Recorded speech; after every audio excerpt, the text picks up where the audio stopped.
hail from McMaster University in Hamilton. Sunny? I will pass the mic around. So Sunny Denani, I'm an intensivist at the Children's in Ottawa and director at CDTRP. Matt Weiss, also a pediatric intensivist, but working in Quebec City, and the medical director for donation at Transplant Quebec. Good morning, Jahan Lalani from Canadian Blood Services, and I'm a senior project manager, primarily in deceased organ donation. Hello, Saida Dawoodi. I'm a research and education program manager at the Alberta Transplant Institute. I'm Shafali Sandal. I'm a transplant nephrologist at McGill. I know absolutely nothing about clinical trials, and I'm here to listen and learn. Welcome. Hi, I'm Lorraine Hamuka. I'm a pediatric nephrologist here in Calgary. Probably the reason I dragged everyone here today because I did a pediatric transplant symposium yesterday. I am a co-lead on theme. Tom Hansen, pediatric nephrologist at BC Children's Hospital, and I'm part of a couple of clinical trials, one international, one Canadian, and I've got a few leadership stuff to do. I'm Susan Allison, and my son Matthew became a deceased organ donor in 2017. Here in Alberta, I became a successful living liver donor in his memory in 2021 in Toronto. Thanks for joining us. Thank you so much. My name is Geetha. I'm the research manager with CDTRP, and I'm here to learn more about clinical trials and how we can implement some best practices. My name is Donna Veltone. I'm a deceased liver recipient, 2017, and I have 2 rare autoimmune liver diseases. So I'm very interested in clinical trials because I want more solutions, and to participate in anything, just ask me. Thank you. Thank you. I'm Rusapir Pichadze. I'm a transplant nephrologist, clinician scientist based at McGill. Thank you. And Manuela?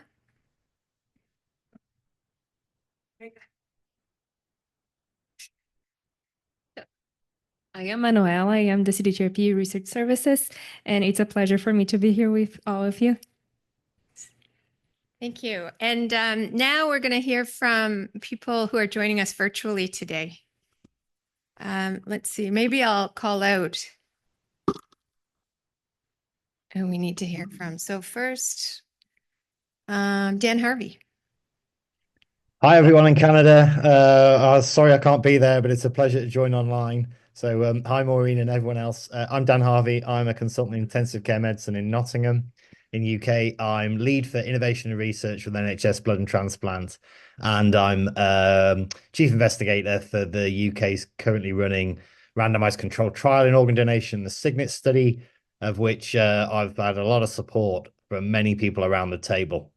So my thanks to all of you for that. Thanks, welcome, and thanks for joining us. Dimitri? Good afternoon, morning, everyone. Thanks. I'm Dimitri Rosenberg, clinician scientist at the University Health Network, respirologist, and I've been involved with CDRP for a number of years, co-leading Nexize Hub, and got a lot of assistance from CDRP for 2 trials, one on CIHR IMT project that we have running across Canada, and also a liver and lung trial that's completed. Thanks. Looking forward to the session today. Thanks. Frederick? I'm Frédéric Daragon. I'm an intensivist in Quebec and also a clinical scientist, and I do research in organ donation. And Aviva? Hi, my name is Aviva Goldberg. I'm a pediatric transplant nephrologist in Winnipeg and an ethicist, and have worked with the CDTRP for a number of years on different projects. Thanks for joining. Hans?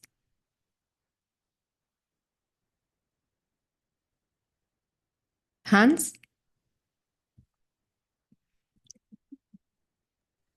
Sorry about that. Okay. I'm Hans Horster.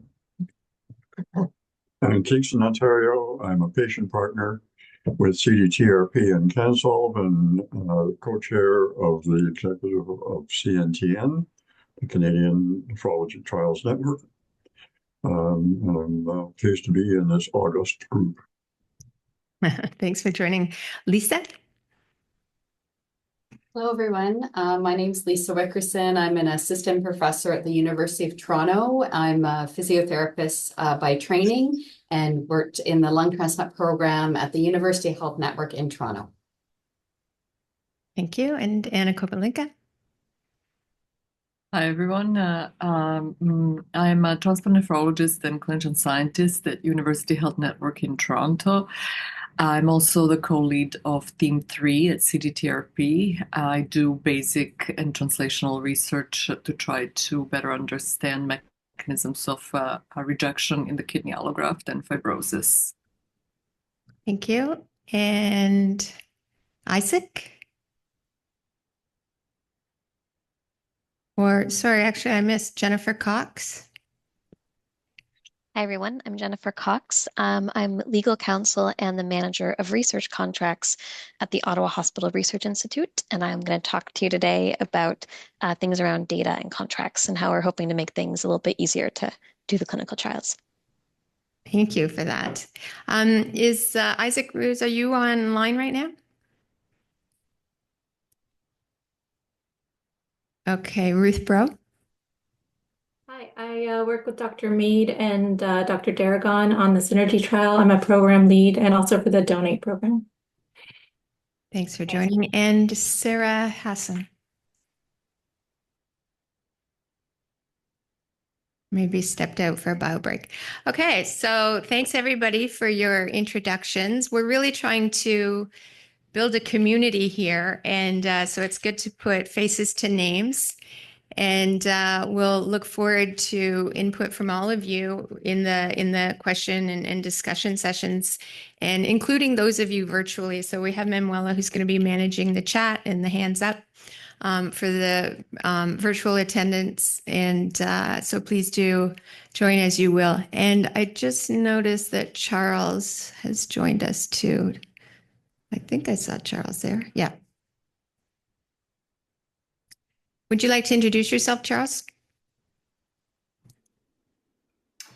Sure. Thanks, Maureen. I'm Charles Veer. I'm a bioethicist at Western University with a longstanding interest in the ethics of randomized controlled trials. Okay, great. So thanks everybody again for joining. And I think we'll just start right into the opening remarks and year in review.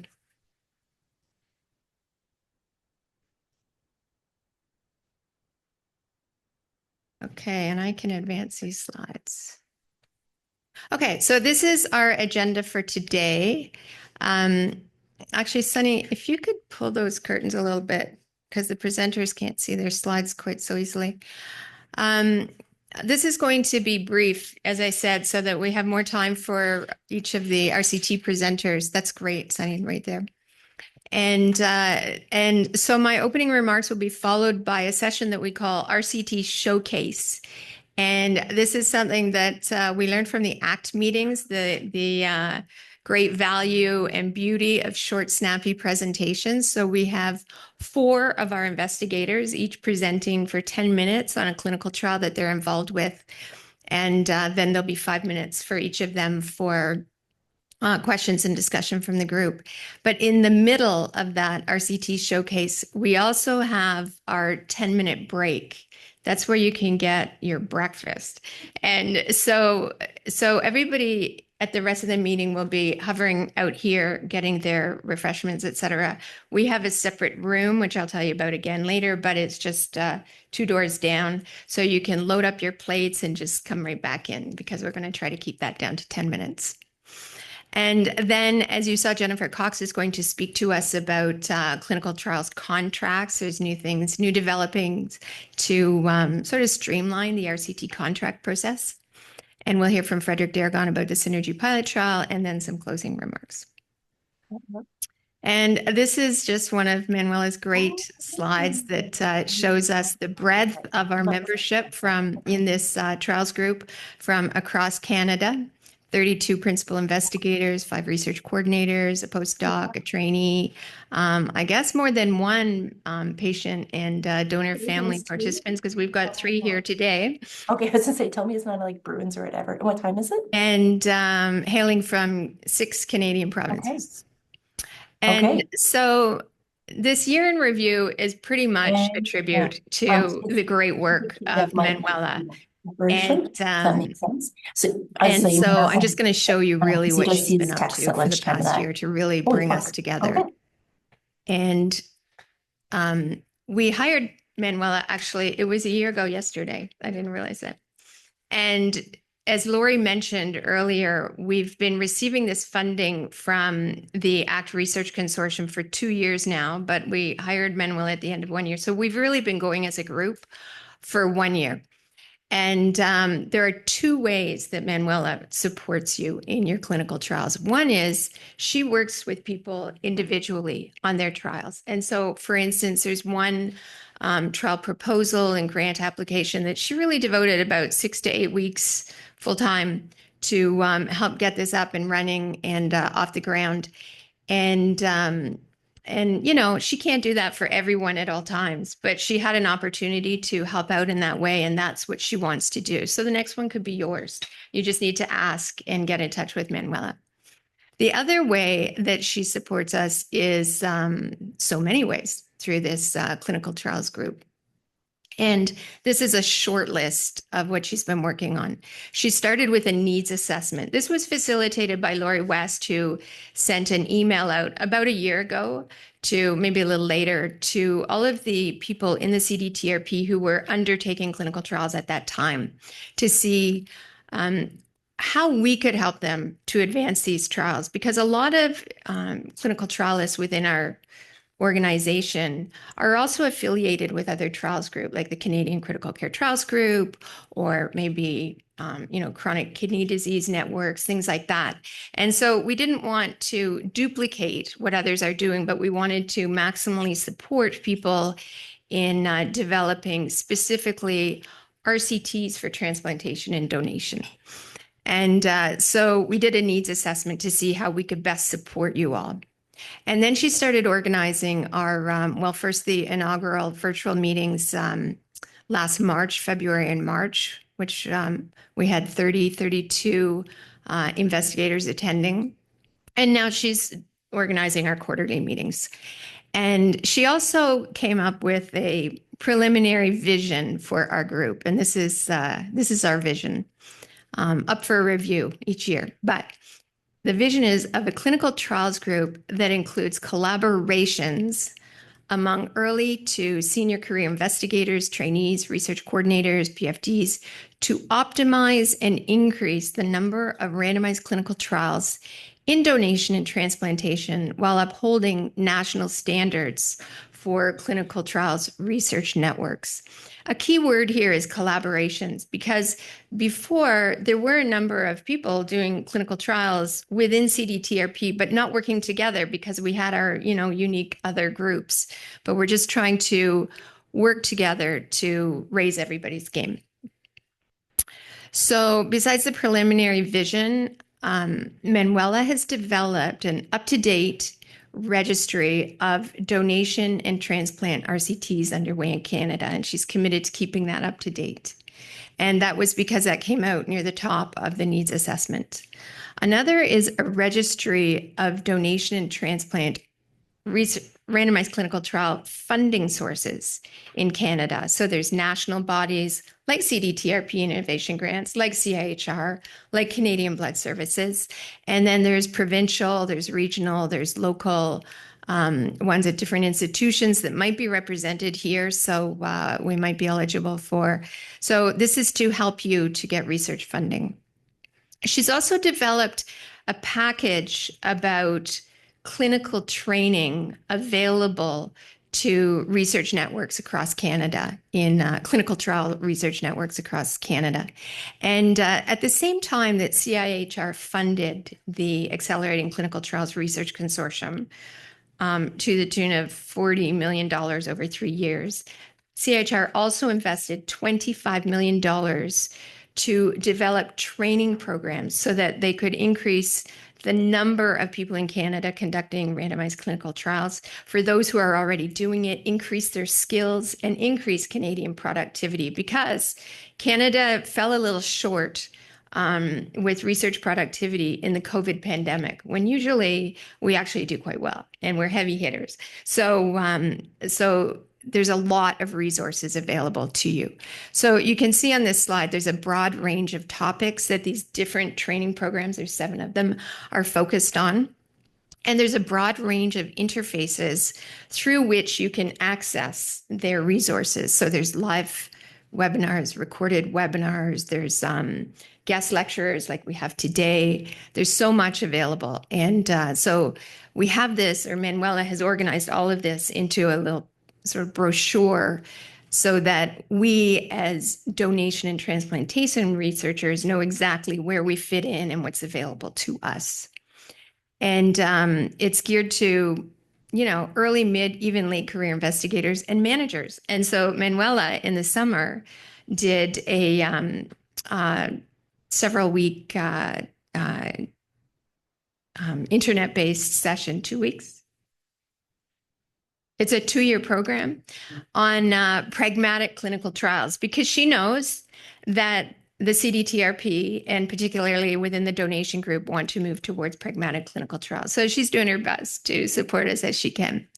And then these training programs also have funding opportunities, educational grants, travel grants. So it was through a grant that Manuela is able to take on this additional training. So if you haven't seen that brochure, reach out to Manuela, because there's a lot there for you or for your trainees to look into.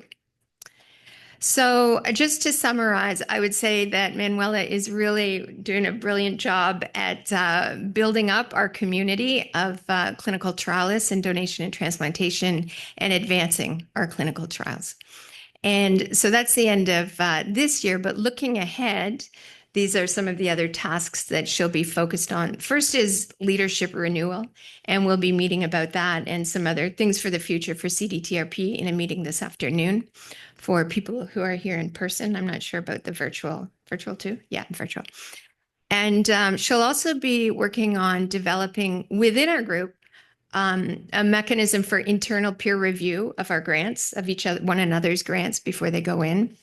SOPs for our funding applications and for our RCT operations with respect to how do we engage patients in clinical trials in donation and transplantation? How do we do diversity, inclusion, equity really well, but specifically within randomized clinical trials, and same for knowledge translation. So a lot to look forward to in the year ahead. And I'll wrap up here. I hope I haven't No, totally. Oh, good. Okay, thanks. So I'd like to introduce our next session, which is the RCT showcase. And Sunny's going to introduce our first speaker. Yes, thank you, Maureen. Right on time. And thanks everyone for participating here. I'm replacing Murat Slessarev, who's an intensivist from London, Ontario, and really keen on RCTs, but got his flight delayed. So here I am. So let me introduce Tom. He introduced himself. A little extra stuff is we're going to talk about the PROACT trial. He's a director of multi-organ transplant at BC Children's, obviously a senior scientist, not because of gray hair, but all the work he's done. And I think importantly for collaboration, a past president of the CST. And so there's a lot coming in here, and his leadership and support for CDTRP has been amazing. Thanks, Tom. I think my colorist is on strike, so that. I may have 40 slides, but the final slides after number 10. So I won't be going through all of them. Those are all backup slides. So this is the trial. This is a newly minted name. Hopefully you all like it. We thought it was quite good. This is the study team, but I'm just going to jump into what this is all about. So this is about a urine biomarker called CXCL10, which is a marker of inflammation. This is some data we looked at previously, where among other things, we identified very high levels of CXCL10 in the first year after transplant. And when we did a latent class analysis, we identified that those people with very high levels did badly. And this is a stratification of those with high, medium, and low levels of CXCL10. And it's a biomarker that's associated with graft inflammation, so rejection being one of those causes, but other things also causing high CXCL10 would be BK viremia, pyelonephritis, certain kinds of obstruction. So really what it's saying is anything that causes inflammation is bad. We're obviously very interested in the rejection piece of it and identifying and treating rejection, but all things that cause high CXCL10 would be bad. So this is the data that we have that specifically looks at rejection as a cause of elevated CXCL10. On the right-hand side, you see surveillance biopsies. And so our interest is in looking at CXCL10 in those people who have a normal kidney function, who otherwise we would be doing surveillance biopsies to identify rejection. And this would be a way for us to know when we should be doing those biopsies. This is some modeling we did in preparation for the trial. And so what we did was we looked at serial data on CXCL10 monitoring for a cohort of patients. And we used what we call a two-step process, which is very similar to how we would use something like kidney function to check. So somebody all of a sudden has a high creatinine level. We go and look and see whether we can find the cause of the creatinine from a clinical perspective. And if we don't find a cause, we often will repeat it or we'll do some intervention. And if it's staying high, then we would do a biopsy. And so really the same format was used in modeling CXCL10 in this intervention, except the goal here was that if they had an elevated creatinine, that's a cause, that's an indication. So all of these patients had no elevation in their creatinine. And what we were able to show is if we use this two-step process, the CXCL10 is elevated, we can usually identify a whole bunch of causes for inflammation, which can then be treated. But in a minority of patients, about 13%, they had persistently unexplained elevated CXCL10. And in those patients, we would have done a biopsy. These patients had surveillance biopsies during that time. And nearly 70% of them would have rejection in that model. So this was the basis for how we designed the trial, which is to say that we were going to do this randomized pilot clinical trial of an intervention. The intervention is monitoring of CXCL10 in the clinic, and the control group is standard of care without CXCL10 monitoring. And the goal of the trial is to see whether the introduction of CXCL10 monitoring in a clinical scenario will improve your kidney function over 2 years. So that's the endpoint of the trial. And there's a lot of support for the sites in terms of how they use the information. But basically, it's a two-step approach to using the testing, identifying it, verifying, identifying causes, treating those causes, and in the absence of an identifiable cause, do a biopsy, make sure there's no rejection. Okay, so inclusion criteria, basically these are any pediatric patient. We decided to limit it to those after 6 months post-transplant because there is some elevation of CXCL10 related to ischemia perfusion injury, and we didn't want to confuse the trial, especially at the pilot phase for that. The exclusion criteria really are sort of practical exclusions. People who have very recently had rejection, we want to make sure that the rejection is resolved before they're enrolled in the trial because that kind of would cloud it. People who are near end-stage kidney failure also probably are not good participants because the long-term outcome monitor is monitoring of kidney function. And otherwise, the contraindications to a kidney biopsy, but really this is accessible to nearly all of our patients. The primary outcome for the definitive trial would be to look at graft function, and that's how we've powered the study for the definitive trial. For the pilot trial, we're much more interested in the feasibility of doing a definitive trial. So this is all about, can we enroll the number of patients that we intend to enroll? For the pilot trial, we're going to enroll 60. Can we execute the sample testing and delivery of that information, given that this is an innovative test that has been developed to be run at SickKids in Toronto and in Vancouver? And can the centers adhere to the trial protocol? And also some comparison of the logistics, because we're trying a couple of different ways, both shipping samples and doing sample testing in-house. And we want to try to see what are the economics of that from a trial perspective and what's the feasibility and can it actually be done if we're doing shipping samples. So this is our original timeline. We were funded by CHR in 2023. We had planned to have the accreditation for the testing finished by the end of 2023 and to start enrolling in 2024 and then finish the trial in 2026. So that hasn't happened. So the biggest issue has been, well, actually the thing that's taken the longest is the ethics. Unfortunately, that's been over a year in one of the centers in particular. But in the meantime, we've been working on the testing program because that's actually the underpinning of the entire project. And that's been done by Lee Wang and Lucia Sepiashvili, who's in Toronto, and Lee is with us in BC. And it's really important that we adhere to the regulatory standards that exist. This is actually a domain where there's actually no clinical trial application. It fits into a very weird box where it's not a It's not a tech. It's not a drug. It's an intervention of a lab-developed test. So it actually falls into this gray zone where we've had to check 3 times to make sure. Every time we come up to another group, they say, "Are you sure that this is no CTA?" So we've got several letters from Health Canada saying this does not require it. We've learned actually a lot about the testing procedure that we're using. Some of the test parameters that we didn't actually realize would be important in terms of sample handling are actually critical in terms of the quality of the test result that we get. So those are really important steps. We really are finished that interlab variability testing. We're doing one more set of testing this month, but we should be ready to go whenever the trial's ready to start. We're into the phase of this is what I've learned about running a trial. In terms of site initiation, we've got 3 sites. 2 of them have their REBs completed. All of them have their contracts completed. Our MOP is virtually done, but for a few tweaks to it. Our database is up and ready to be launched. All of the tracking is going to be done in this database in terms of the sample tracking, the sample reporting, as well as the data collection for the outcomes. The recruitment material is already approved. Thanks to Manuela and Manuel and the CDTRP team for helping us to develop those. And we've already started socializing the study at the different sites, rounds and things like that, just to let people know what we're going to do. And study team maintenance for having monthly meetings with the investigator. Manuel is leading that piece of that. We've also got a core lab committee, which is the 2 core labs that meet on a regular basis to talk about the QI/QC component. And then this is our revised timeline. So we are expecting to be completed the clinical lab testing validation by this month. And we are hoping that if we can, once we have, I've got 5 minutes left. Wow, that was fast. I got the 5 minute sign. I thought it. So I'm actually done. So I won't take up time debating how much time we have left. We are really hoping to start enrollment in January or February. Really, we're just waiting for some second, third round provisos from sick kids.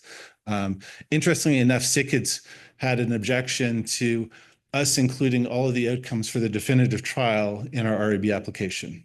So we had to take out all of the information that actually supports why we would do the trial in the first place and just have the feasibility part in the ethics application. Makes no sense to me whatsoever. But that was confusing to them, so they didn't want to be confused. And so we are about a year behind, so we will have to get a no-cost extension from a CIHR. The one aspect of the study is that because of the tech we're using and the need to do multiple tests at the same time, we really have to enroll our entire cohort before we start the testing, because otherwise we'd be doing one test on a kit of 15 samples kind of thing, and it would blow our budget. So we do expect to be able to enroll these patients fairly quickly. The pilot study we did at BC Children's, which supported this study, there was no problem. Everybody wanted to be part of the study. So we don't expect to have trouble recruiting 60 patients across 3 sites. But once we've got all the patients recruited, we can literally start testing right away. So that's it. Thank you. I can show you all of my extra slides if you want, but that's where it's supposed to end. So happy to take questions from the group.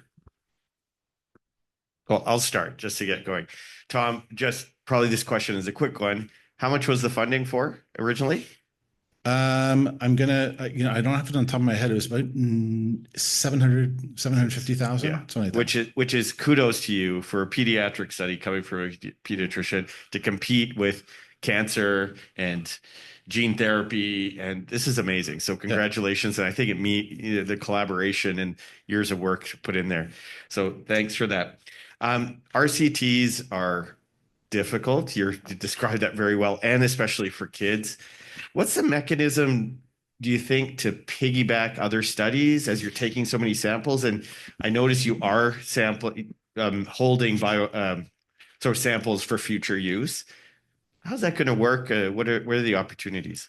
Yeah, I mean, I think there's huge opportunities to piggyback additional studies on this. So we did a similar sort of cohort study that basically supported, gives all the preliminary data for this.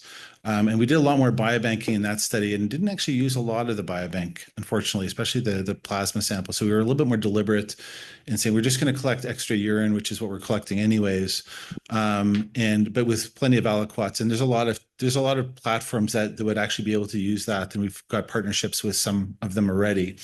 Both within our own study, within our own research program, we were very interested in metabolomics. There's an independent company that might be interested in doing some different types of metabolomics on the samples, and obviously other cytokines and chemokines that we could be testing. So I think there's a lot of potential to do that. As you know, the CDTRP mechanism doesn't allow for mechanistic studies, very different from the US funding, where mechanistic studies make up 3/4 of the budget. And so that has been, it wasn't possible to design that in, which really would have been ideal. And then once you get going with the study, I do think it's difficult to sometimes try to shoehorn another grant in, because you're really trying to get the study going, and writing additional grants to do extra stuff while you haven't gotten the primary study going can be difficult. But I think it's super important, because I think what we're proposing here may or may not be the exact set of biomarkers we use in a definitive study. We're mostly trying to show that we can do the study, and not necessarily that this biomarker in particular is the best. And likely it's going to be a combination of biomarkers that we want to use that will be better. And so that's part of the planning process, to try to sort that piece of it out. But we've maintained a very open tent. So anyone who wants to use these samples, like, a rainy day may never come. We want to use them. So these are samples to be tested and used as quickly as possible, because the sooner we test them, the more data we'll have. Yeah. Sorry, I just have a question. I saw all your outcomes, primary and secondary, they're all biomedical. Have you considered incorporating a more patient perspective type of outcome, especially caregiver? Because I'm guessing you're trying to target exchanging urine CXCL10 in exchange of biopsies. I'm guessing. Well, I mean, it's yes and no, but I mean, to answer your question, yes. I think, when we look at the secondary, I mean, this was kind of put up fast, and we didn't, not that we haven't put thought into the definitive trial, but, we do want to learn how to do this trial. We've actually had a lot of patient engagement in the development of the trial, in development of the resource materials, and with Manuel's help, we plan to actually have them part of how we disseminate the information during the trial to the participants of the trial. But ultimately, we want them to help inform what that future trial should look like. So this is part of a process as opposed to a conclusion. But I think you're right. I mean, I'm a big believer in quality of life as being the primary outcome. Ironically, people participating in this trial may actually have more biopsies if they're in the intervention group by design, right? Because if you find somebody who's at risk for rejection, you want to do the biopsy. We're not canceling any surveillance biopsies. So they may end up having more biopsies as a result, but hopefully those biopsies will be done at times where they're more relevant to do, so that we have a higher yield from those biopsies. And most of at least in our pilot study, most of the families were totally fine with that. I mean, at our center, doing biopsies isn't that big a deal. It's just part of the cost of having a transplant. And so if we can tell when somebody might need a biopsy, I think they're actually much more interested in having it done then. But to your point, yes, I think when we put in the grant for the definitive study, I think we will want to have an endpoint that really addresses, how do these two groups' quality of life differ, and maybe how do we measure that, because it might not be the standard tools that we would use to do that. Tom, if you're interested in helping with that, you're more than welcome to help. Tom, we have two more questions. Okay. One is from from Julie Ho, who's attending virtually. And I can read it from the chat, but Breeze, do you think you could? Okay, so Julie, you can unmute and ask your question if you like. Oh, sorry. Hi, Tom. That's awesome. Thank you. Out of curiosity, why did you choose the ELA assay? I thought that might be a monoclonal pair, or is it actually a monoclonal antibody pair? It's a monoclonal antibody. It's actually the same antibody that's in the MSD assay. So we chose it because of the simplicity of use. It's literally you pipette the sample into the cart at close to the volume that's required. You put the cart in the machine, you press go, and then you get your result in. And sorry, the ELA assay I thought is the R&D assay. This is the simpleplex, the ELA simpleplex. Okay. Sorry, thanks. Yeah. It's Biotechne that makes it. Okay, thanks. I just realized Thanks, Manuel. We don't have time for any other questions. There were two other people who wanted to ask questions, so please reach out to Tom when you can, and I'm sure he'll be able to. Okay, thanks, everybody. We're happy to answer. Thanks, Tom. And now I'd like to introduce to you Dr. Ruth Sapir-Pichadze. I hope I'm pronouncing that reasonably well. Thank you. To present her study entitled Efficacy and Safety of COVID-19 Vaccine Co-Administration and Interval in Immunocompromised Hosts. Thanks, Ruth. Thank you so much. So a long title, but I must say that the better one was coined by Charles, our patient partner, and it's the best shot for what you've got. So we'll use that moving forward. So again, the title was already provided, so we'll run right to the next one. Okay. So thank you. It's never better than Tom. Always a role model to follow, right? So the context in which we set out to pursue this trial was the understanding that the immunogenicity of specifically the COVID-19 boosters is lower in immunocompromised patients. So I won't belabor the details. I think everybody is well immersed in the literature. But we went out really to outline in a context where the boosters for COVID-19 were becoming part of the care plan moving forward, in addition to influenza vaccines, to inform ourselves if there are schedules that we could modify when administering those vaccines to improve immunogenicity. So there are two key questions that we are answering. And to answer those questions, we outlined a pragmatic, embedded, phase 2 open label, 2x2 factorial design randomized control trial, where patients, to answer those two questions, which I'll share with you shortly, are randomized into 4 equal groups. So the first question is whether co-administration of seasonal inactivated influenza vaccine with the COVID-19 booster is non-inferior to a sequential administration of influenza 1 month after the COVID-19 booster. The second question is to assess whether there's improved immunogenicity in a context where the interval between COVID-19 booster doses is 3 months versus what is currently advocated for 6-month intervals.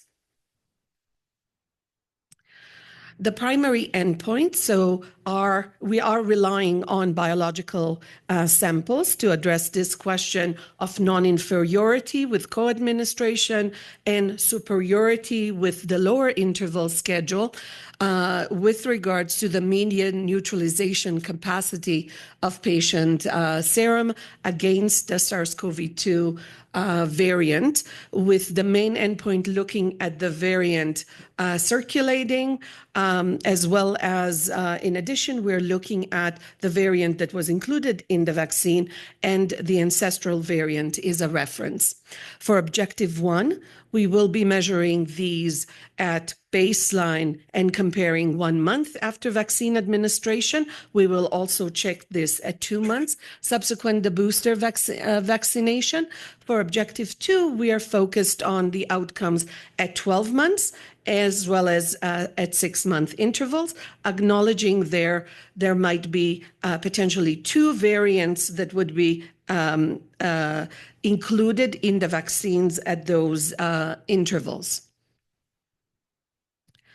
We also have safety outcomes. We are of note studying both transplant patients on standard immune suppression protocols, but also other immune compromised populations.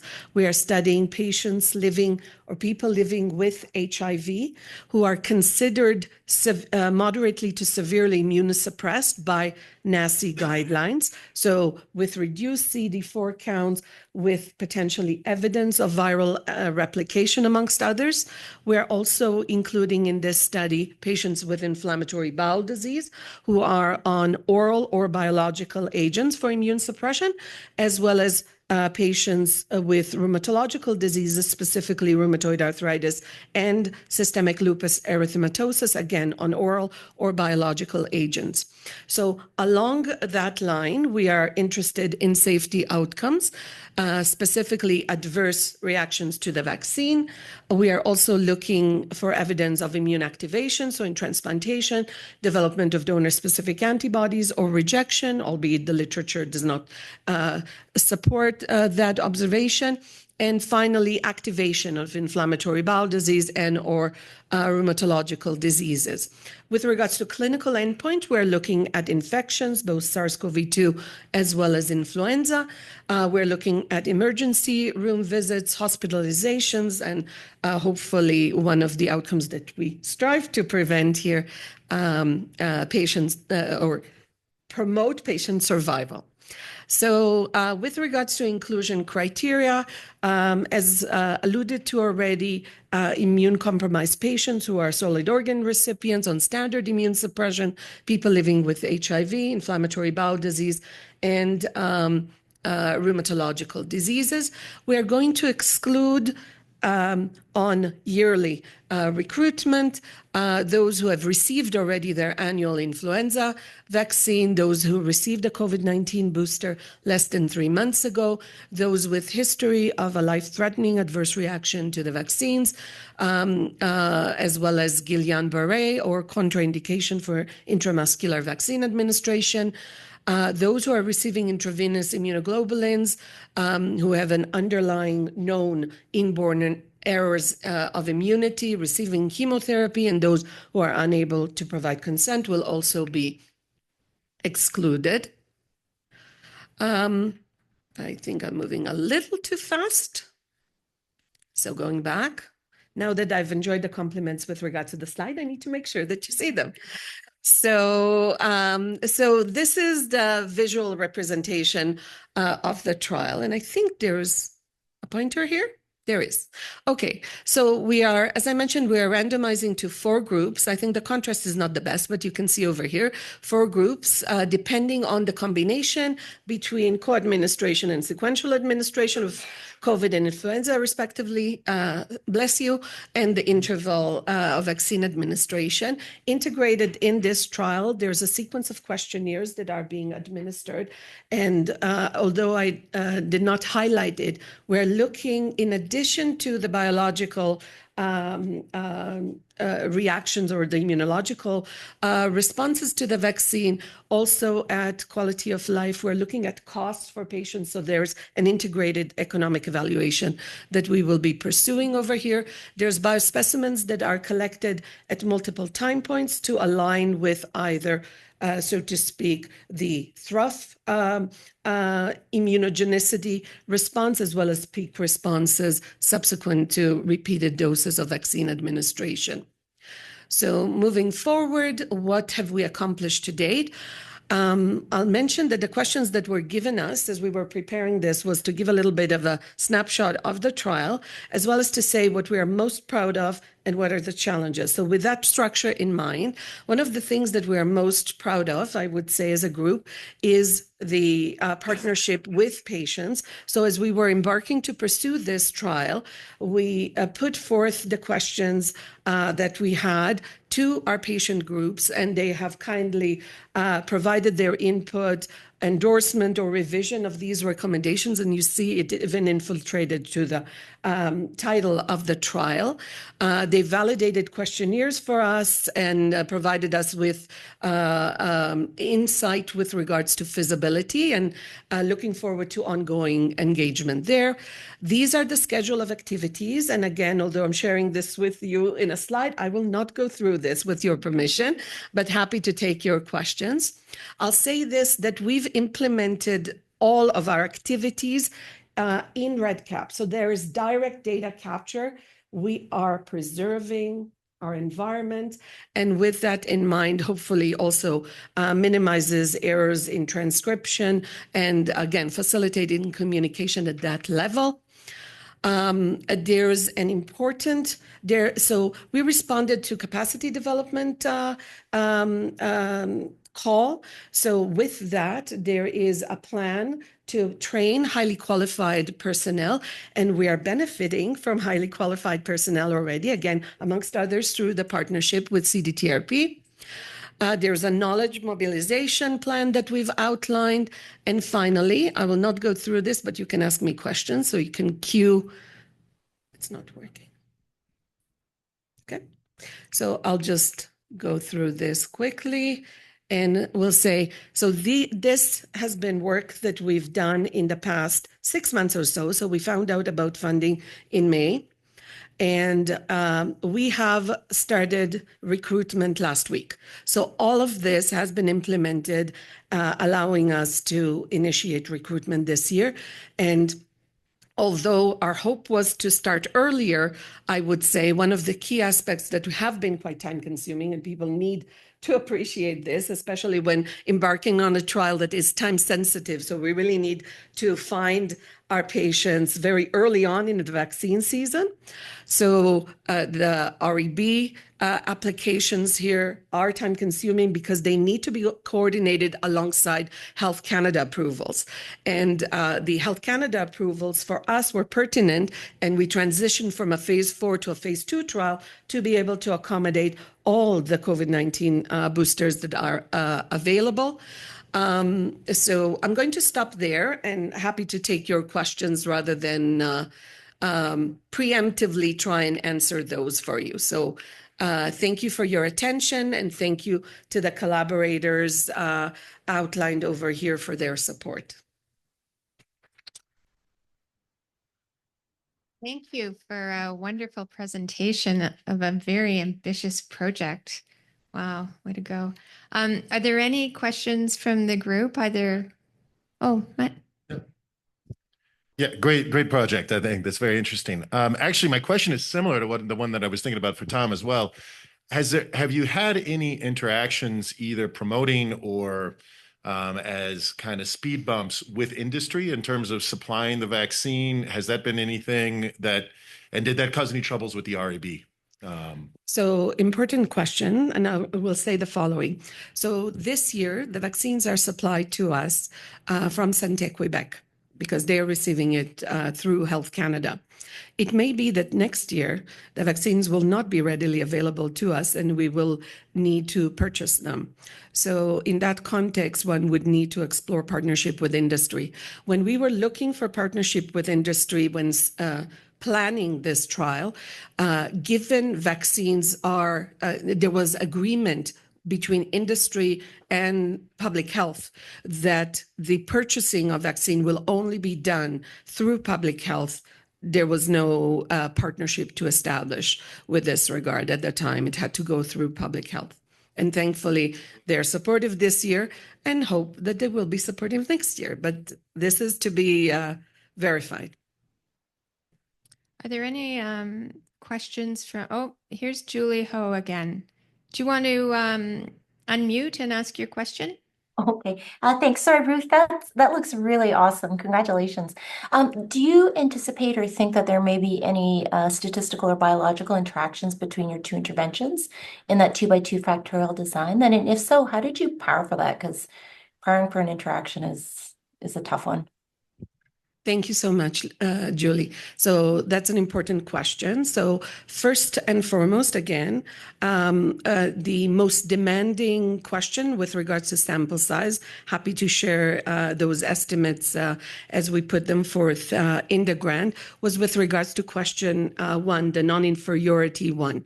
The second question, looking at the sequential administration of vaccines, was less demanding. Amongst others, there's advantage with the repeated measurements in that context. Although we are measuring, again, the potential impact of interference related to influenza and the COVID-19 vaccines in our measurements, our a priori assumption was that there isn't necessarily interference or necessarily interaction between these two administrations.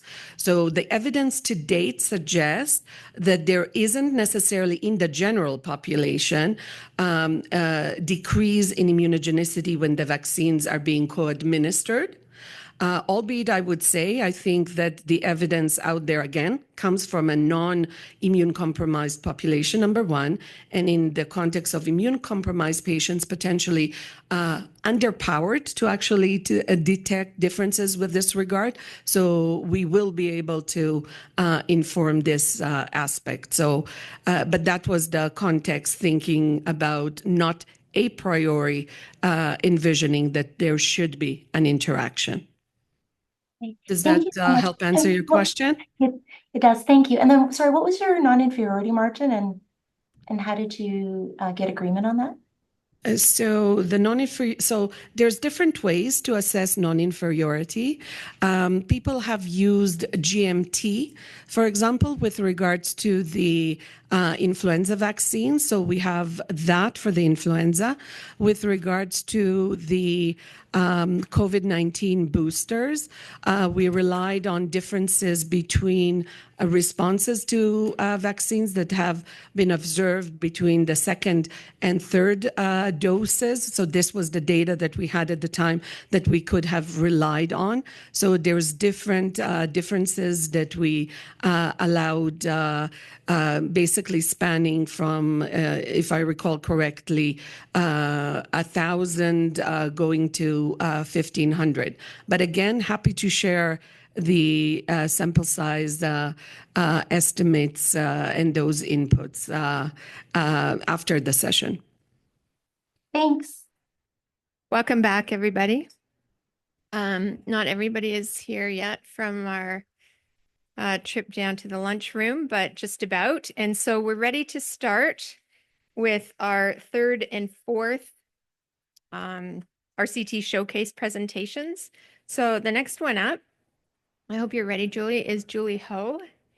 And Julie is going to be presenting on a multi-center randomized trial to treat acute T-cell mediated rejection in kidney and kidney pancreas transplant recipients.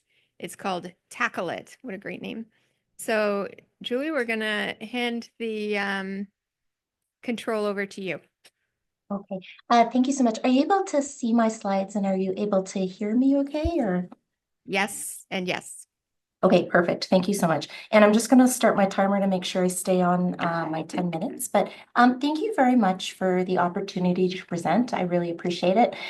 This Tackle It trial, I'm working with Jermaine Wong on this. She's the lead investigator at the University of Sydney, and we're very, co-leads working very closely together on doing this. The Australian times don't really work out in terms of the time zone change for her to be here, but just to know that this isn't just me.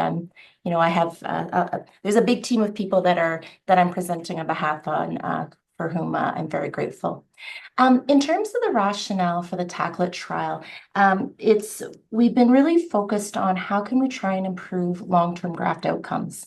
And this is a schematic that's really been driving sort of the rationale for Tackle It.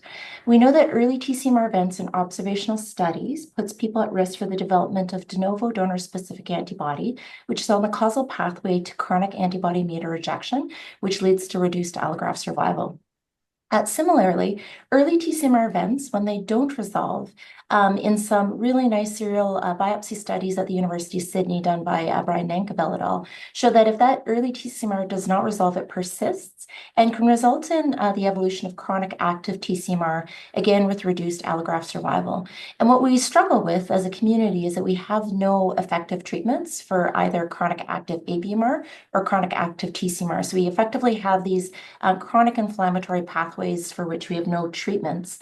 But we do know that when you get remission of these early TCMR events, when that biopsy resolves on its follow-up, that if there's no allograft inflammation, that these have improved allograft survival. And so My primary focus has really been in this early TCMR period. First, how can we detect it early using chemokines such as urine CXCL10, which Tom talked about earlier today. When we detect it early, how can we actually achieve remission? And we've done a meta-analysis and systematic review that showed that 39% of patients after standard of care pulse steroids do not actually achieve remission from a TCMR event. And this can lead to, if there's persisting inflammation, can lead to up to a threefold increase of death censored graft loss. So really our rationale is how do we improve TCMR remission rates? But before we can even think about developing any novel therapies apart from pulse steroids to treat TCMR to improve those overall TCMR remission rates, what we're struggling with is a gap in our current literature in that we don't know what the current gold standard should be. We don't know what that control arm should be for that next generation of TCMR trial. There's extreme heterogeneity in TCMR rejection practices with different doses of pulse steroids as well as tapers. And the reason for that is because the last randomized control trials that were small, single center, that were comparing different steroid dosing for the treatment of TCMR were really being done on less effective immunosuppression in the late 80s or early 90s on cyclosporin and azathioprine. And we do know that on modern immunosuppression, such as with TAC and MMF, these are more effective at preventing rejection.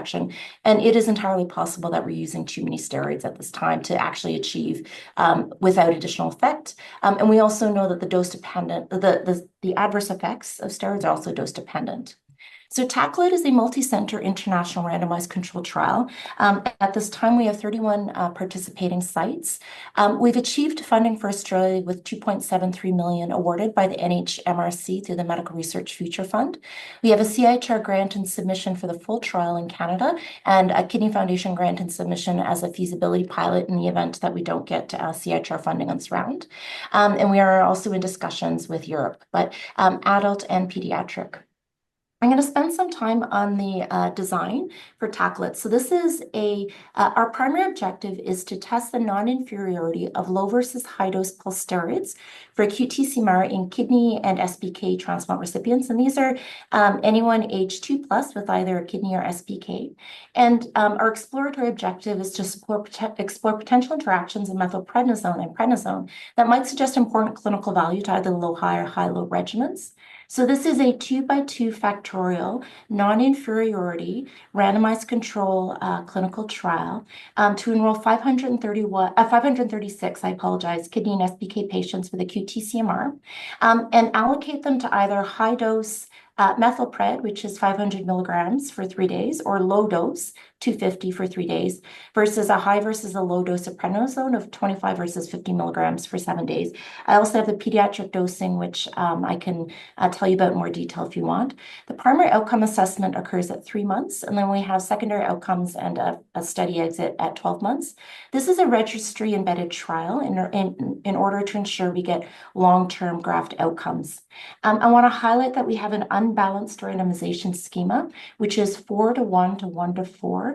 The rationale for the unbalanced randomization is to ensure that we randomize most of the patients to the low versus high arms, which are the two arms most likely to achieve biological separation based on the dosing, while also permitting in the 2x2 factorial design to have a low-high versus high-low arms to explore possible interactions that might suggest whether or not it's the taper that matters or it's the methylprednisone pulse that matters more in terms of defining what the standard of care pulse steroid regimen should be.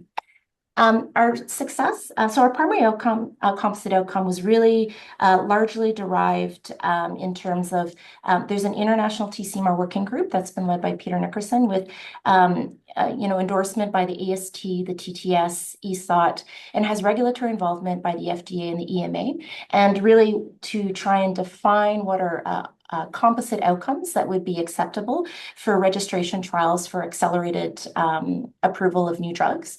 And so a lot of the work from the International TCMR Working Group went into defining the primary composite outcome.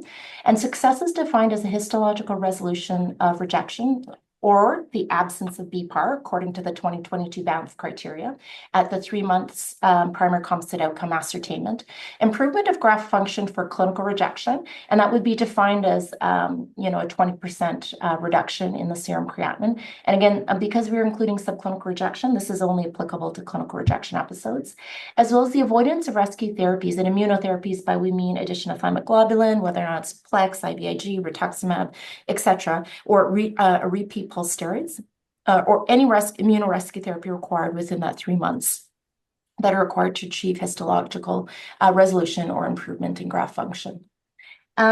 We have consumer involvement. We actually have 3 consumers at the trial steering committee in terms of our trial governance. And so we have a caregiver and 2 patient partners on the steering committee itself, but we also have a consumer advisory board. And the job of our patient partners have very much been involved, who are in the steering committee in terms of the trial design.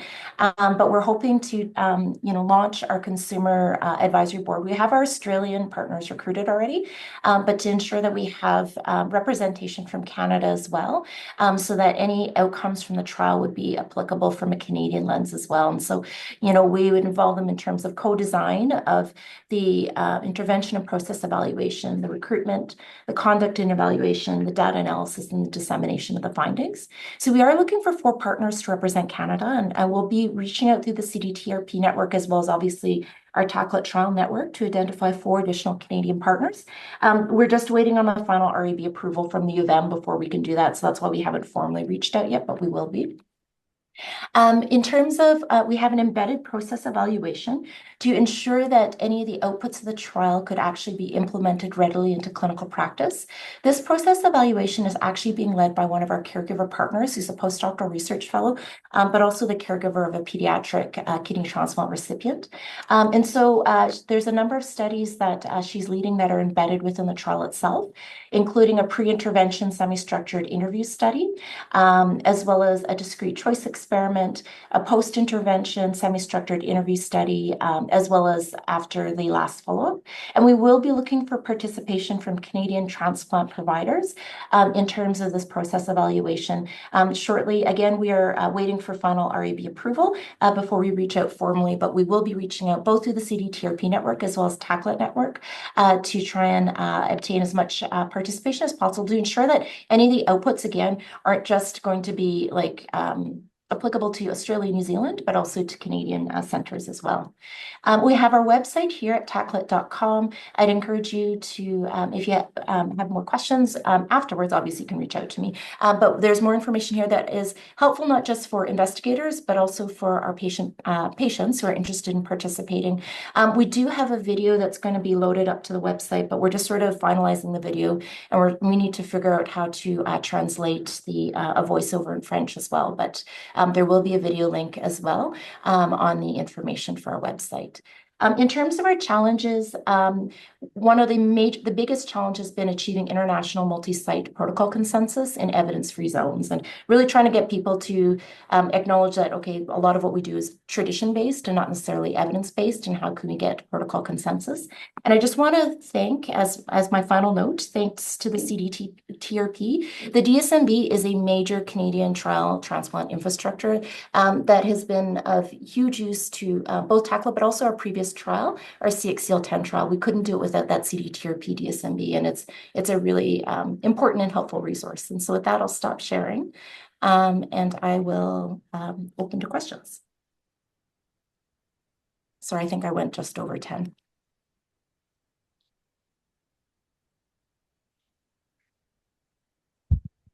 Questions from our virtual participants or in the room? Hi, it's Sunny. Great presentation and very ambitious. Congratulations. You mentioned that the U of M is still going through regulatory processes. What are the differences between Australia, New Zealand, and Canada as far as REB? And I think we think we're slow. Is that true? We are slow. We are absolutely slow. So, like as at the University of Manitoba, we would be the sponsor site.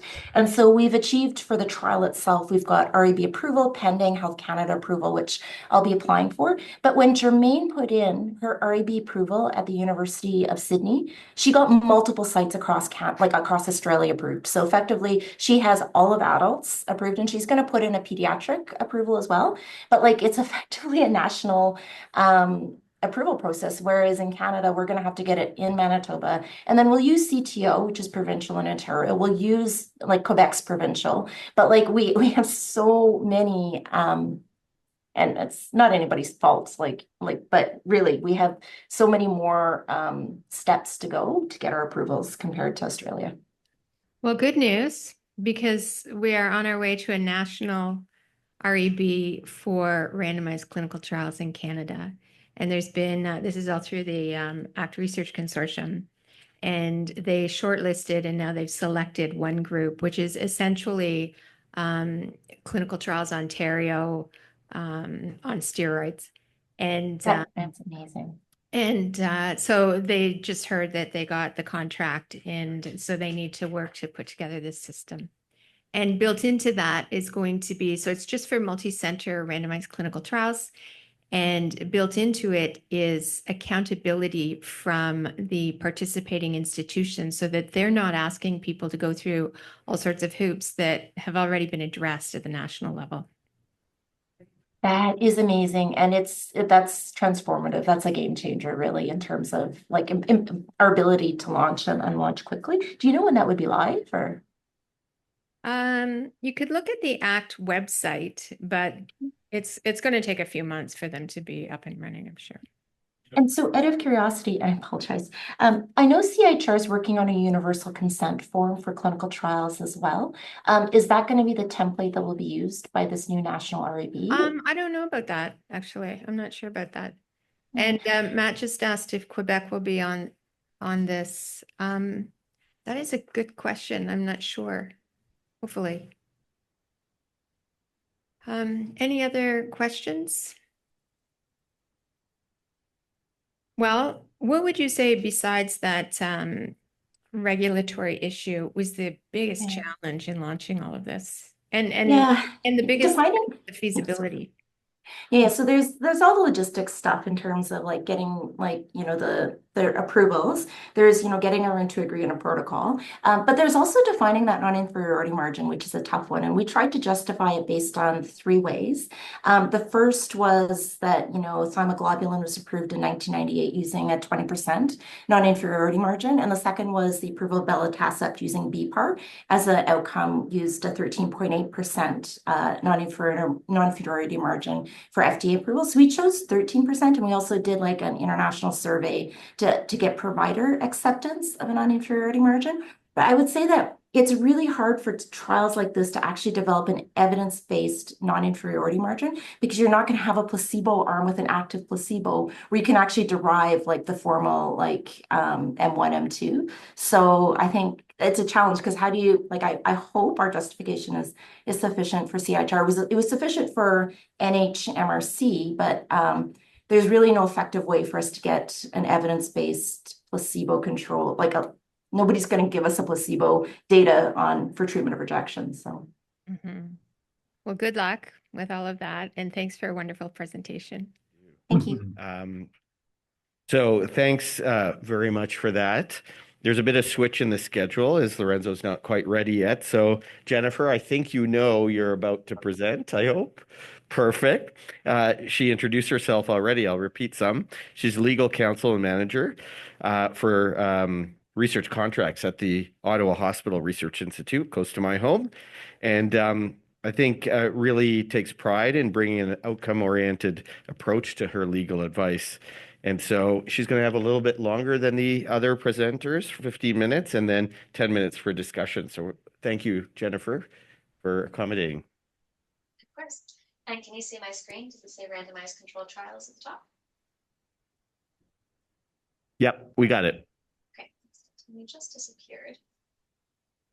So I can't see, I can't see the group anymore. So just yeah, I think you're good. All right. Okay, so I'm going to talk to you today about. Oh, sorry. Hold on, Jennifer. We're having trouble hearing you a little bit. Can you, move your mic to your, there we Can go. you hear me now? Got it. Nailed it. Easy solution. All right.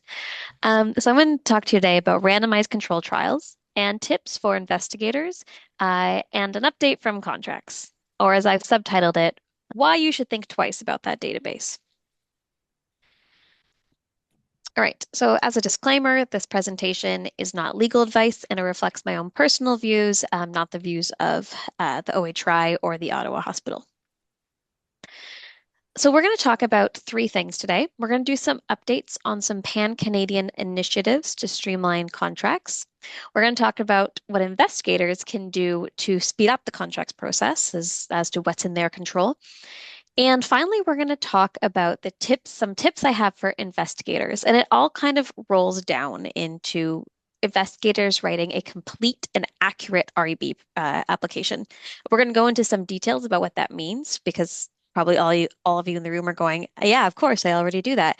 But we're going to talk about ways that the law is going to change what that means and what that should look like moving forward. Okay, so let's talk about some updates on contracts. This is all, in my opinion, a good news story. So ACT was just mentioned a moment ago with about the centralized REB. But ACT is a CIHR funded project. I don't remember exact amounts, but it's somewhere around like $37 million. And it's to do many initiatives across Canada to address systemic changes. One of them is the Ethics Committee, but another one is a committee that I'm leading, which is to streamline contracts. And we have a number of initiatives we're doing, but one initiative we finished and it's in the world and it's and is, I would say, for us has been very practice changing, is we've created the Governing Data and Sample Sharing Agreement. So this is a master agreement or a governing agreement, which means that you have 90% of your terms all agreed to ahead of time. And then you fill out essentially some paperwork when you're ready for a project where you say who the investigator is, what the project is called, and a couple details about the project. And if you're using any money, you attach the budget to the money. So it's a much more streamlined process to do this. And we use this, as you can see bolded here, for retrospective chart reviews and secondary use studies. So because it's so simple and straightforward, it has a more limited use. So the next thing we're working on is a participating site agreement template. Oh, sorry, yeah, I did write template. A template participating site agreement and a governing participating site agreement. Now, these are kind of two sister documents to be used in very slightly different circumstances, but they're both for multi-center studies involving participant consent and participation. And so we're finalizing the template and we're really digging into the governing site agreement right now. So both of these would be used to get your sites up and moving as fast as possible in cases where there are participant consent. So Julie, in the situation for the trial you've just talked about, I believe this would be what you would use. That would be appropriate to the circumstances. And working on all of these initiatives and both number 1 and number 2, we have 78 different legal and contracts personnel across Canada contributing to it. And we wanted to include so many people because there's a lot of different legal entities across Canada who ultimately get say whether or not what the contracts say or don't say. And so we didn't want this to be led by like a small group at the start and then everyone go out and try to convince all these people not involved. We really needed core players in from the beginning. And so it's a big group, and that big group I think gives it a lot of credence to say there really is that consensus in Canada, and this is what we're agreeing on as compromises to move clinical trials quickly. And the last thing I'm going to talk about is not led by ACT. The last thing is led by Clinical Trials Ontario, and it's specific to Ontario. And they have recently created a master clinical trial agreement that's initially between 10 academic institutions, including mine, and 10 pharmaceutical companies. And this is for industry-sponsored clinical trials. And so everyone's using the same draft. Everyone has agreed on the same language. And so this is to get industry-sponsored trials up and running faster. So now these are four different approaches to contracts, four different contracts to speed up clinical trials. And you might be looking at it going, well, why isn't there just one? This doesn't make sense. Why don't we just have one contract everyone uses all the time? And the reason is that each of these studies has very different realities and very different allocations of risk. And some of the things we do in clinical research are very risky. And in particular, for the industry-sponsored trials, the industry sponsor has proprietary proprietary products that they want to protect and they want to make a lot of money off of. That's why they're running the trial. They want to prove this product works to sell it to make money. So there's very different terms in each of these agreements. And the first one, the governing data sharing agreement, was the first to be finished because it was the simplest and can be done, and it's the lowest risk, and it can be done rather quickly. And then these other ones that are much more complex. And then the CTO is done. They took a different approach. It was done in a different way, and they did it with a much smaller group of people in a kind of a more as kind of like a trial period initially. So these 10 hospitals and 10 pharmaceutical companies are kind of doing a trial of this. But I'm hopeful it will work and roll out. So that's my good news story for to end 2024 from the contracts perspective. But now I want to go on to the second point of what can you do? And this is the absolute biggest thing in your control, the absolute biggest thing you can do to do it right the first time, essentially, which is to write a complete and accurate protocol and informed consent, where you have informed consent, that one, accurately explains what is happening with the patient's data and samples. That's really, really key. And two, accurately explains who is receiving the data and samples and for what purpose.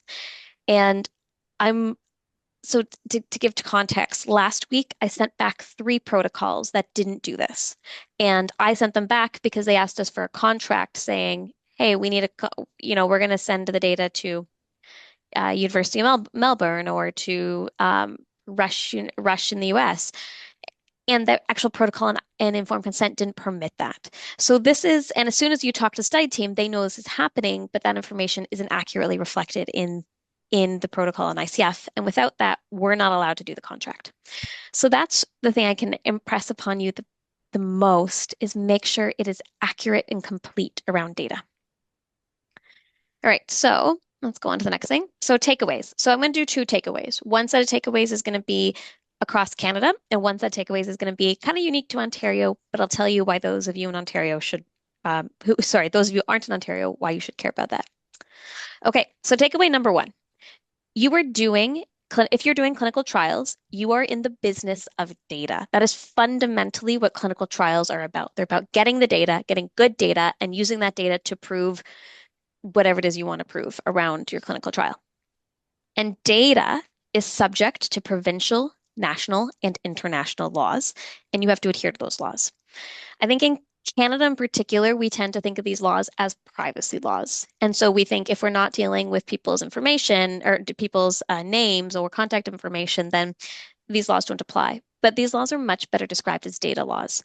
They govern how you use data, how you can collect data, all things around data. And you're much better off thinking about it as data laws than as privacy laws.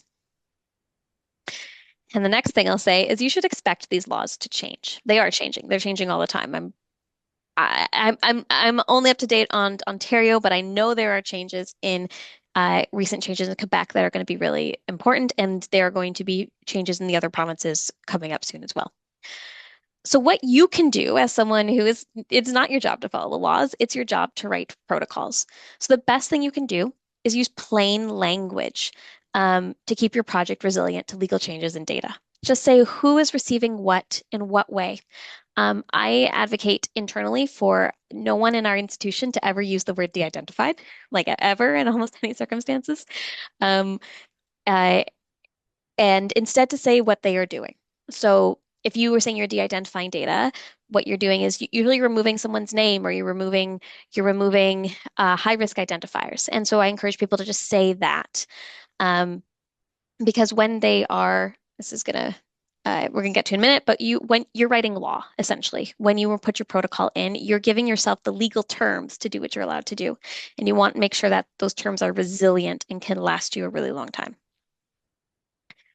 And with that, you should know what your data is, you should know where your data is, and you should know, and most importantly, what you're allowed to do with your data. Oh, sorry, I'm a little behind time, but we'll speed up a little bit. And then wherever possible, use your data with consent, and make sure your consent is absolutely up to date. And this is going to do the what are you allowed to do with data? That's the big thing. All right, so let's talk about takeaway principles unique to Ontario. In Ontario, we have a little bit more explicit laws on this than some of the other provinces do, but almost all raw level research data in Ontario is considered personal health information under PHIPA. So treat your data like it's personal health information. There's an extraordinarily high standard for what is considered or for to no longer be personal health information in Ontario, which is why I say it's a data law, not a privacy law. And what you put in your protocol, especially in Ontario, becomes law. It sets out what you are and are not allowed to do. Nothing is read into it. So everything that you put in your protocol is the limits of what you're allowed to do. You can't do more. You can do less. You're allowed to do less, but you can't do more than that. So if you want to send it to the University of Alberta for analysis and you haven't explicitly listed the University of Alberta in your protocol, you can't do that. You could have more general language, like we're going to send it to some collaborative partners around Canada. I could lean on that and say, yeah, that's okay, but it has to be explicit what you're going to, the kind of entity you're going to send it to. And this is a whole can of worms right now, but there was a recent Ontario decision that said the creation of a data bank isn't usually research, but it can be research if it's for a discrete time-limited research project. And what that means is that REBs in Ontario aren't allowed to approve the creation of a data bank or a biobank, like the actual creation establishment of it. They're allowed to approve research for research on the data inside of it, but not for the creation itself. And this is, I would say, an unraveling, unfolding legal issue that we're dealing with quite frequently right now. All right, I'm going to skip that. That's more about some of the rules in Ontario. And I will skip to the end because I'm tight on time, but I have some sample questions in case people don't have questions or some, I'll say questions to inspire you. I come up with questions. Gita, we've got a mic behind you. Thanks so much, Jennifer, for the talk. That was really great. I know you talked about contracts and there's a simultaneous structure, the privacy at some academic hospitals that also needs to be adhered to by clinical trialists. Actually, most researchers that use some sort of technological solution, specifically like a data platform that is not REDCap. And I wanted to know, how can we integrate privacy as a step, layer it on contracts, or inform the clinical trialist or researcher before they submit that they have to adhere to privacy. And privacy, sometimes the lead site is asked to do a privacy assessment. Sometimes each site is doing its own. It's very difficult to understand the rules pertaining to this. That's a great question. So I'm going to speak in Ontario because each province has its own rules. But in Ontario, we are not required to do what's called a privacy impact assessment. Sometimes it's required under other laws, but in Ontario, under our Personal Health Information Protection Act, there's no requirement to do a privacy impact assessment. Further, a lot of what the REB does is a privacy impact assessment. So they push for data minimization. That's all these questions. You have to justify why you're collecting this, why you're collecting this, why you're collecting this. And then also you have to get, in most cases, you have to get consent from the participant. So a lot of those privacy things are already rolled into the REB application. And that's one thing our institution has done, is moved away from a separate privacy analysis on research projects. Now, we still have the security component, and that security component is very real. We've like from our perspective, we've had multiple partners have privacy breaches this year and cyber breaches this year, like a concerning number. And all those things went through that process. They were all approved, and then that partner had either a privacy breach or a cyber breach. And I don't think that's going to get better. I think that's going to get worse. And that is a separate question from privacy per se. That is a security thing. So it's a really hard question. I don't have a good answer for you. I do think taking that like what we've done is take that privacy piece away from privacy people and focus exclusively on the security piece is big. I also think that anyone we want to work with as an outside partner should be fully prepared to show us all the things they do from a privacy and security standpoint, because we're going to ask those questions. The way that PHIPAA is currently written is it puts all the onus on the hospitals to make sure there aren't any breaches, and then we're responsible if any of our partners have breaches, and then we have to answer for them. And so it puts a really big onus on the hospitals and kind of an unfair advantage. So there might be a good opportunity there for legislative change to help us mitigate that. But yeah, there's a half answer for you. And the other one, like I said, one is let the REBs do their role in privacy and not step into that privacy role. But also we need to figure out the security thing. And I don't have a good answer for you at that point. Thanks. So this is Tom Latanson. That was a great talk. I'm unfortunately probably going to forget about half of what you took me on during this talk, because I think it was all really important information. What I'm wondering is, it's so important to have this information when we're designing the protocols, when we're creating our consent forms. That's often well in advance of when we're doing the contracts. And so if we wait for the contract phase of this, we often have to go back and revise a lot of things. And what I'm actually wondering, especially for newer clinical trial investigators like myself, a lot of these things are not necessarily intuitive that I would sort of know well in advance. And I'm wondering whether there's some kind of a checklist or some kind of a list of things very similar to what you've actually just gone through in the talk that we should be going through as we're developing our protocols, and then as we then use those protocols to develop our consent forms and obviously to inform the contracts. That would actually be a tremendous tool for us to have. Say, don't forget about this, don't forget about that, don't use the word de-identify. The issue of keeping your which investigators you might work with in the future as broad as possible and not to pigeonhole yourself. I know that's I've fallen into that trap before. And then an investigator moves to a different center, and now you have to submit all these changes not only at your site but all the other sites, because now samples are going to University of Alberta. And so I think those are really important tips for us to have to actually make the research better, because we don't pigeonhole ourselves, but also to make sure that we're addressing all of the contract needs. So wondering if that's something that you've developed or if that's something that CDTRP is developing with you. So I can tell you things that I've done and that I've recommended. Internally, we have developed kind of like an annotated version of a template protocol where we've pushed this stuff, and it's like it's an annotated template protocol and an annotated template ICF where we say, make sure you list all your partners here, otherwise you can't send them data, and make sure to say you're sending them data. And I've taken all the references de-identified out, because it's not needed and it can actually harm you. It can harm your ability to do the research you want to do. So as someone mentioned earlier, the CIHR-led consent form. So my main feedback on that when I saw it was that it is setting you up to fail on this front, in my opinion. The way that it prompts talking about confidentiality and privacy does not prompt you to think about this. And I was saying you are going to prevent people from doing what they need to do, or from getting the consents they need to get to move their data around. So that was my feedback on that point to CIHR. On the so someone briefly, we were just talking about the ACT approved central REB, and one thing is I haven't talked to them since they've been awarded it, but in the lead up to that, I kept emphasizing having materials like led by that REB that translate this information will be huge, because otherwise it's going to end up on my desk, or my team's desk, or someone else's desk, and we're going to say, I can't do this contract until you amend your protocol.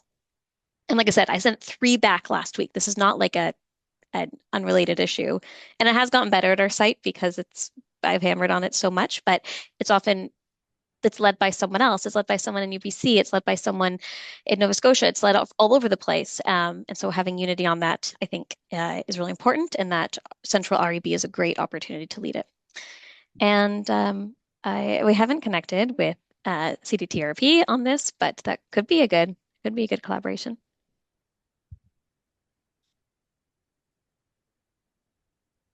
One last quick question, Jennifer. Which, by the way, I second everybody's thanks here. Being involved with the development of this, do you know if Quebec was an active participant, and if they are going to be a partner in this going forward for the national level? Yes. Well, from the REB, I can't say. On the contract side, absolutely. They have been very deeply involved in representing Quebec's interests very well. There was also Quebec this week announced the creation of Santé Québec, where they combined, I don't know how many institutions into one institution. And I actually sent a question back to say, are you a new legal institution? Like, is Santé Québec now the one who's going to sign all the contracts? So I think there's going to, in either case, there's going to be a learning curve from Quebec on that. But from the REB side, I don't know. And I also don't know about Newfoundland and Labrador, because I understand they are legislatively mandated to only use their REB. So I don't know how those problems will be solved. But even if those two are outside, then that's 8 other provinces that can move forward. So even if it's not 100% progress, having 80% progress is still a good move forward. Sorry, Jennifer, I might have missed it. What about pediatrics? Is this all included? Yep. Even sick kids? Even sick kids. Wow. And CHIO. And BC Children's and Yeah, Women not and to Children's. throw people under the bus, but there are certain hospitals across the country that tend to be particular, and for the rest of us, seem to slow things down. So it's really wonderful work, actually, to be so universal. Well done. Yeah. And I will say sick kids in particular has been phenomenal in moving the contracts forward on this, in this case. Right, there you go. And I think, the collaboration with CDTRP on something moving forward, I think we've done this before with Fast Facts, and we could probably create a very nice statement piece, a 1-pager, 2-pager that would help researchers. I think that's something we should definitely look forward to. It'd be a natural collaboration here. Yeah, I'm happy to do so. All right. Well, if any other questions, or should I pass it on to the next presenter? I think we'll wrap up here. Thank you so much. Very informative presentation, Jennifer. Of course. Thanks so much for having me. And now I'm so delighted to present to everybody Dr. Lorenzo Del Sorbo, who is a critical care physician in Toronto. I believe he's on clinical service right now. So he was a little late joining us, but that all works out well.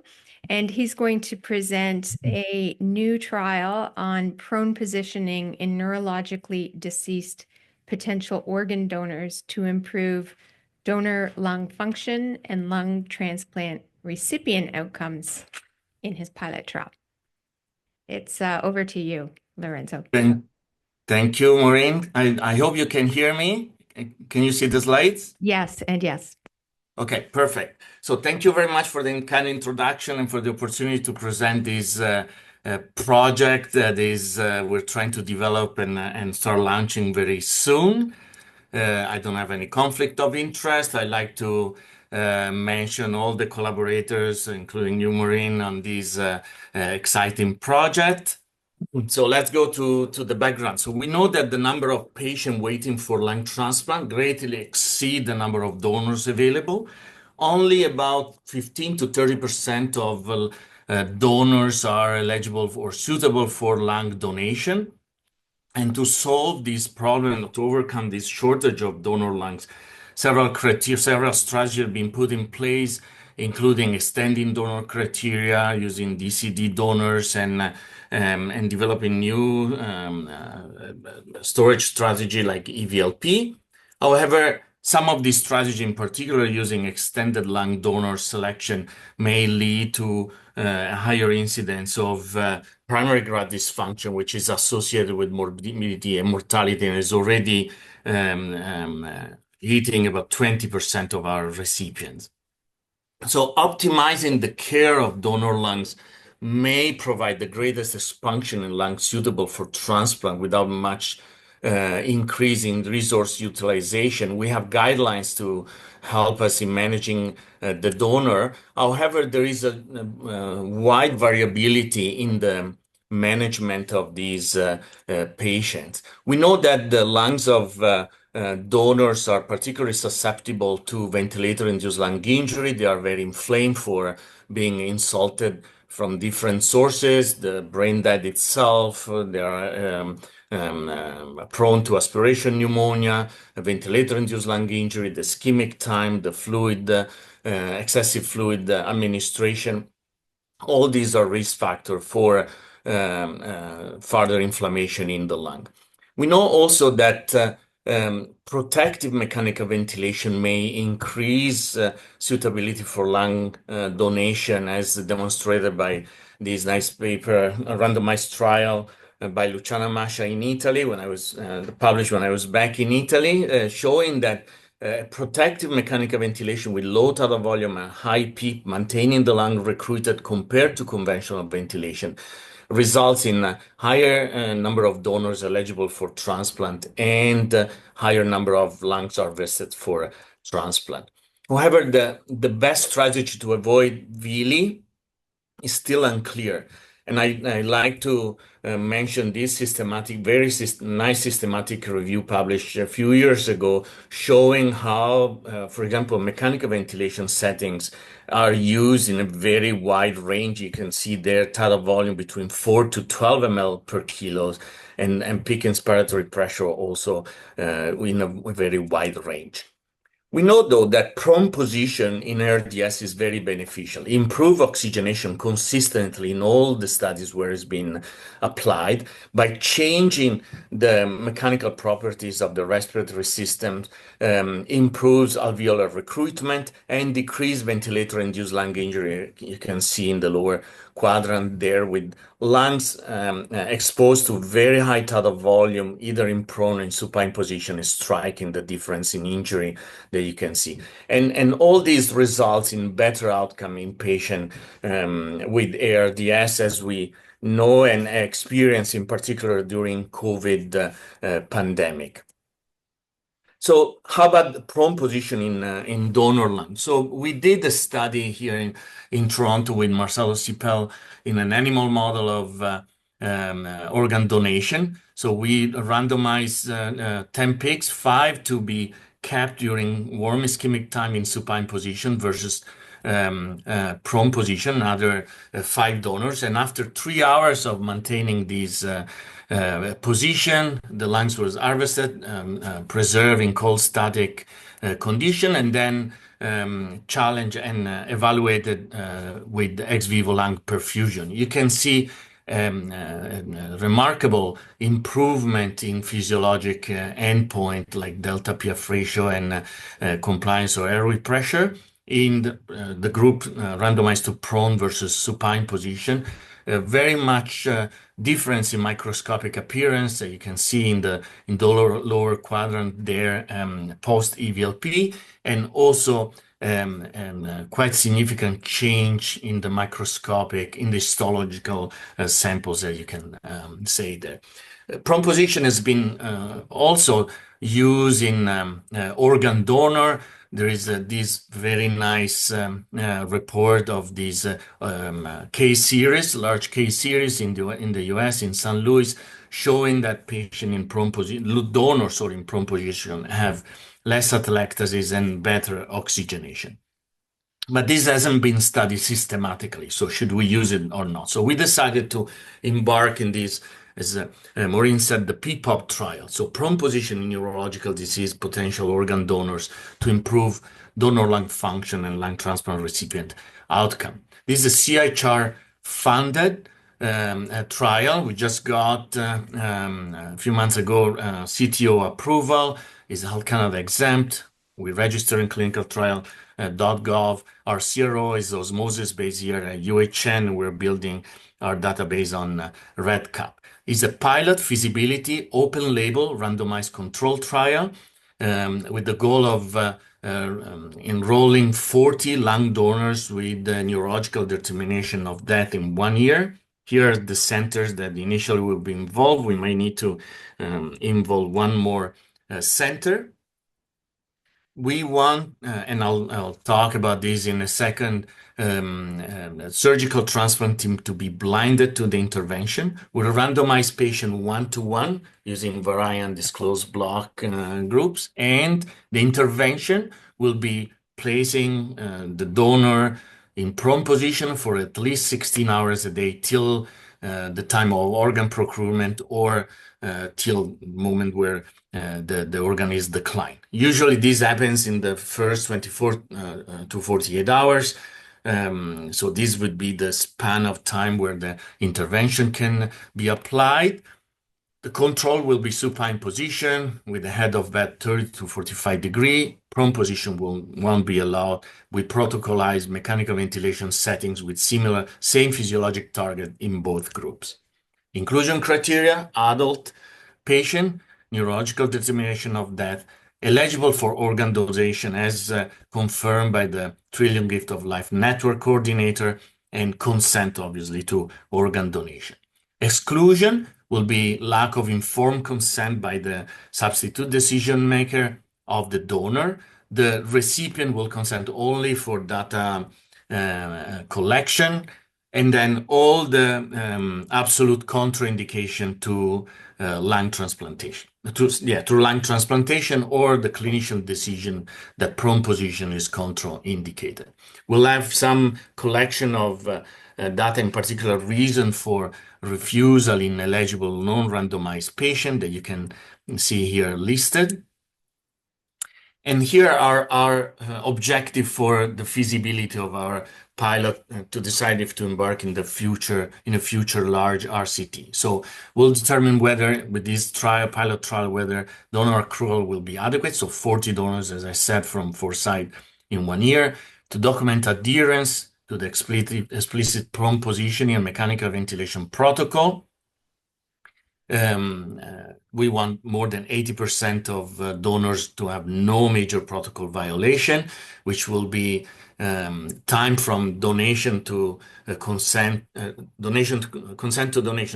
randomization more than 3 hours, time from randomization to initiation of the study assigned protocol greater than 3 hours, and less than 50% of the time, the total time of the study in prone position. And then we'll document potential crossover if that happens, and we allow less than, or we agree on less than 10% of potential crossover. We anticipate that 100% of follow-up for the primary outcome, and also for the recipient, given the investment of in the previous history of trials in our program in Toronto. We'll measure and record the incidence of adverse events of special interest, which are related to prone positioning. And these listed are all the potential complications that prone position may lead to: non-scheduled extubation, accidental removal of central line, arterial line, hemoptysis, desaturation, bradycardia, cardiac arrest, and corneal abrasion. Secondary objective to evaluate the intervention effects. So the primary of these will be a proportion of donors whose lungs are utilized for transplant. This will be the primary endpoint for the future large RCT. Just to remind that the lungs will be assessed according to the conventional approach, A, B, C, D, E, F, by the surgical team that will be blinded to allocation. So it's difficult, it's impossible to blind because prone obviously in the ICU, but we will make sure that the ICU team and the TGLN coordinator won't disclose the intervention to the surgical team, who will meet the donor in the OR for assessment. Furthermore, we'll have a checklist with 3 questions reporting to understand if the blind was maintained, asking if the study subject was supinated in the ICU before being transported into the OR for the assessment, if the TGLN coordinator and the ICU staff were reminded not to disclose the group allocation, and if the procurement team was not present at the bedside in the ICU at any time. So we'll record these to understand how easy or difficult it is to maintain the blinding of the surgical team. Other secondary objectives will be proportion of lungs allocated for transplant but not transplanted, donor lung outcomes, oxygenation, compliance, inflammatory mediators in the plasma in the BAL, number of donors suitable for other solid organ transplant, liver, pancreas, kidney, bowel, heart, and cornea, and number of donors requiring EVLP. And then recipient outcomes, in particular, number of transplant recipient requiring ECMO post-op, incidence of severe primary graft dysfunction, so PGD 3 at 72 hours, non-pulmonary organ dysfunction, surgical complication, and then duration of life support, in particular mechanical ventilation, and mortality at the time point indicated there. The follow-up, the longer follow-up will be at 90 days for the recipient, and we'll measure PGD, as I said, within 3 days, and SOFA also within 7 days, unless the patient is discharged earlier from the ICU. And the last 2 slides are quickly the schema of the pattern of the study, just to recapitulate. The neurological disease patient is identified. The TGLN coordinator will ask for consent to organ donation, will assess for lung donation eligibility, excluding absolute contraindication to lung donation. If that is confirmed, it will be communicated to the research team of the local site, which will run again inclusion-exclusion criteria, and then ask for informed consent to the SDM of the donor. If the consent is obtained, the patient will be randomized to either prone position and supine position. On the right-hand side, you'll see the endpoint and the data to be collected, as I reminded before. If the surgical team, hopefully blinded to treatment allocation, will assess for organ donation eligibility, and if yes, the lungs will be transplanted or put on EVLP, we'll record that and measure lung recipient post-transplant outcome. Thank you very much, and happy to answer any question. Thank you for a very detailed presentation in such a short period of time, Lorenzo. Thank you. Our first on a donor intervention today. We went a little bit over, so we have time for 1 or 2 questions. Sorry, thank you. Yeah. Oh, Dan, please go ahead. Oh, hi, Lorenzo. Dan Harvey here from the UK. Nice Hi, to see you. Excellent presentation. And we're also considering a donor study of proning in the UK. So I will be in touch after this meeting to talk about how we might collaborate on that, and really exciting your feasibility.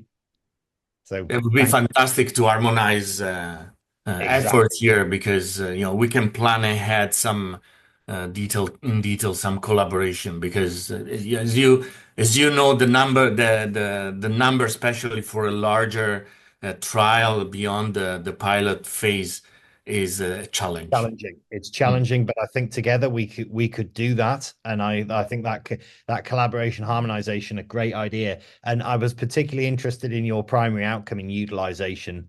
I agree. I think that's the obvious one. A little worried that in the UK, because our utilization rates are actually so poor, that we can show an increase in utilization just because of minor changes in PF ratio, but that won't translate to recipient outcome. So just a quick question about that, or whether indeed we shouldn't worry too much about that, because utilization is in itself a very useful outcome. And then second question, you might not know, and we might run out of time. Did you wonder about putting a acceptability to donor family in as a qualitative secondary outcome measure? Because that is a potential concern for us. Yeah, yeah. That's excellent. You hit the few very important points then. So I'll start with the second question. So for sure we'll record the number of patients that were eligible and not enrolled. Okay. And we want to record reasons, and the reason could be the lack of consent from the family. Okay. And we are interested in recording the number or from the physician itself. Okay. Some centers may be uncomfortable in proning donors for various reasons. So we'll do that. I think after the pandemic, there will be less pushback from the clinical team, but maybe more from the family. The first question, yeah, I think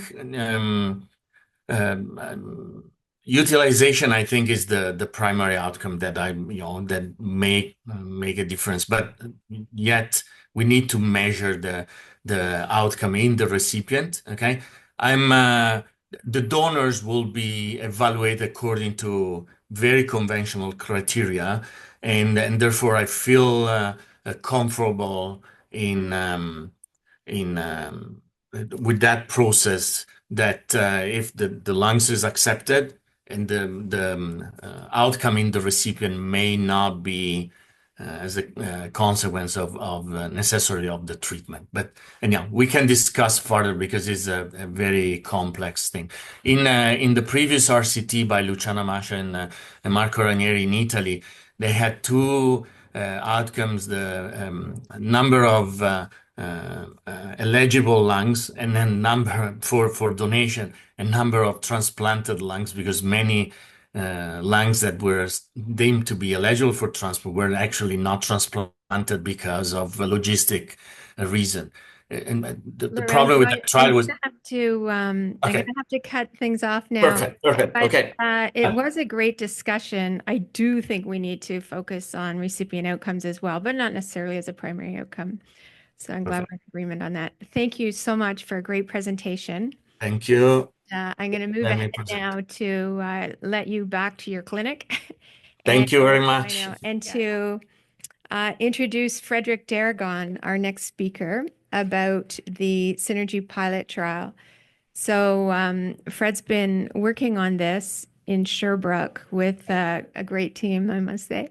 And for many years, there have been so many challenges to the very first Canadian multi-center CIHR-funded donor intervention trial. And we're all going to learn so much from your experience, Fred. So thanks for keeping it moving, and we're looking forward to your presentation right now. I think you might be muted.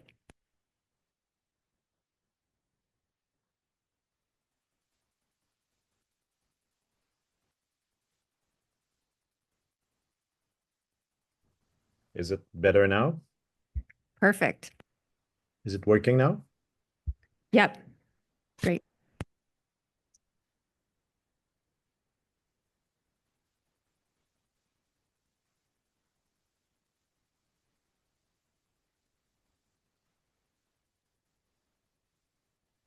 Okay. Is it working now? Can you hear me? We can hear you, but we can't see your slides. Yeah, okay. Okay.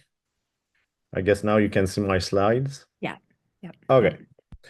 Thanks. So I'm gonna go pretty quickly over the background, because I would like to focus on the results of the study. So as previously mentioned, donor intervention trial can increase the number of organs recovered, but also their early graft function and long-term graft outcome. And one of the main mechanisms leading to early graft dysfunction is ischemia-reperfusion injury. In fact, it's the primary mechanism leading to delayed graft function. And one way to prevent ischemia-reperfusion injury, or to attenuate the impact of ischemia-reperfusion injury, is to precondition the organ with various intervention.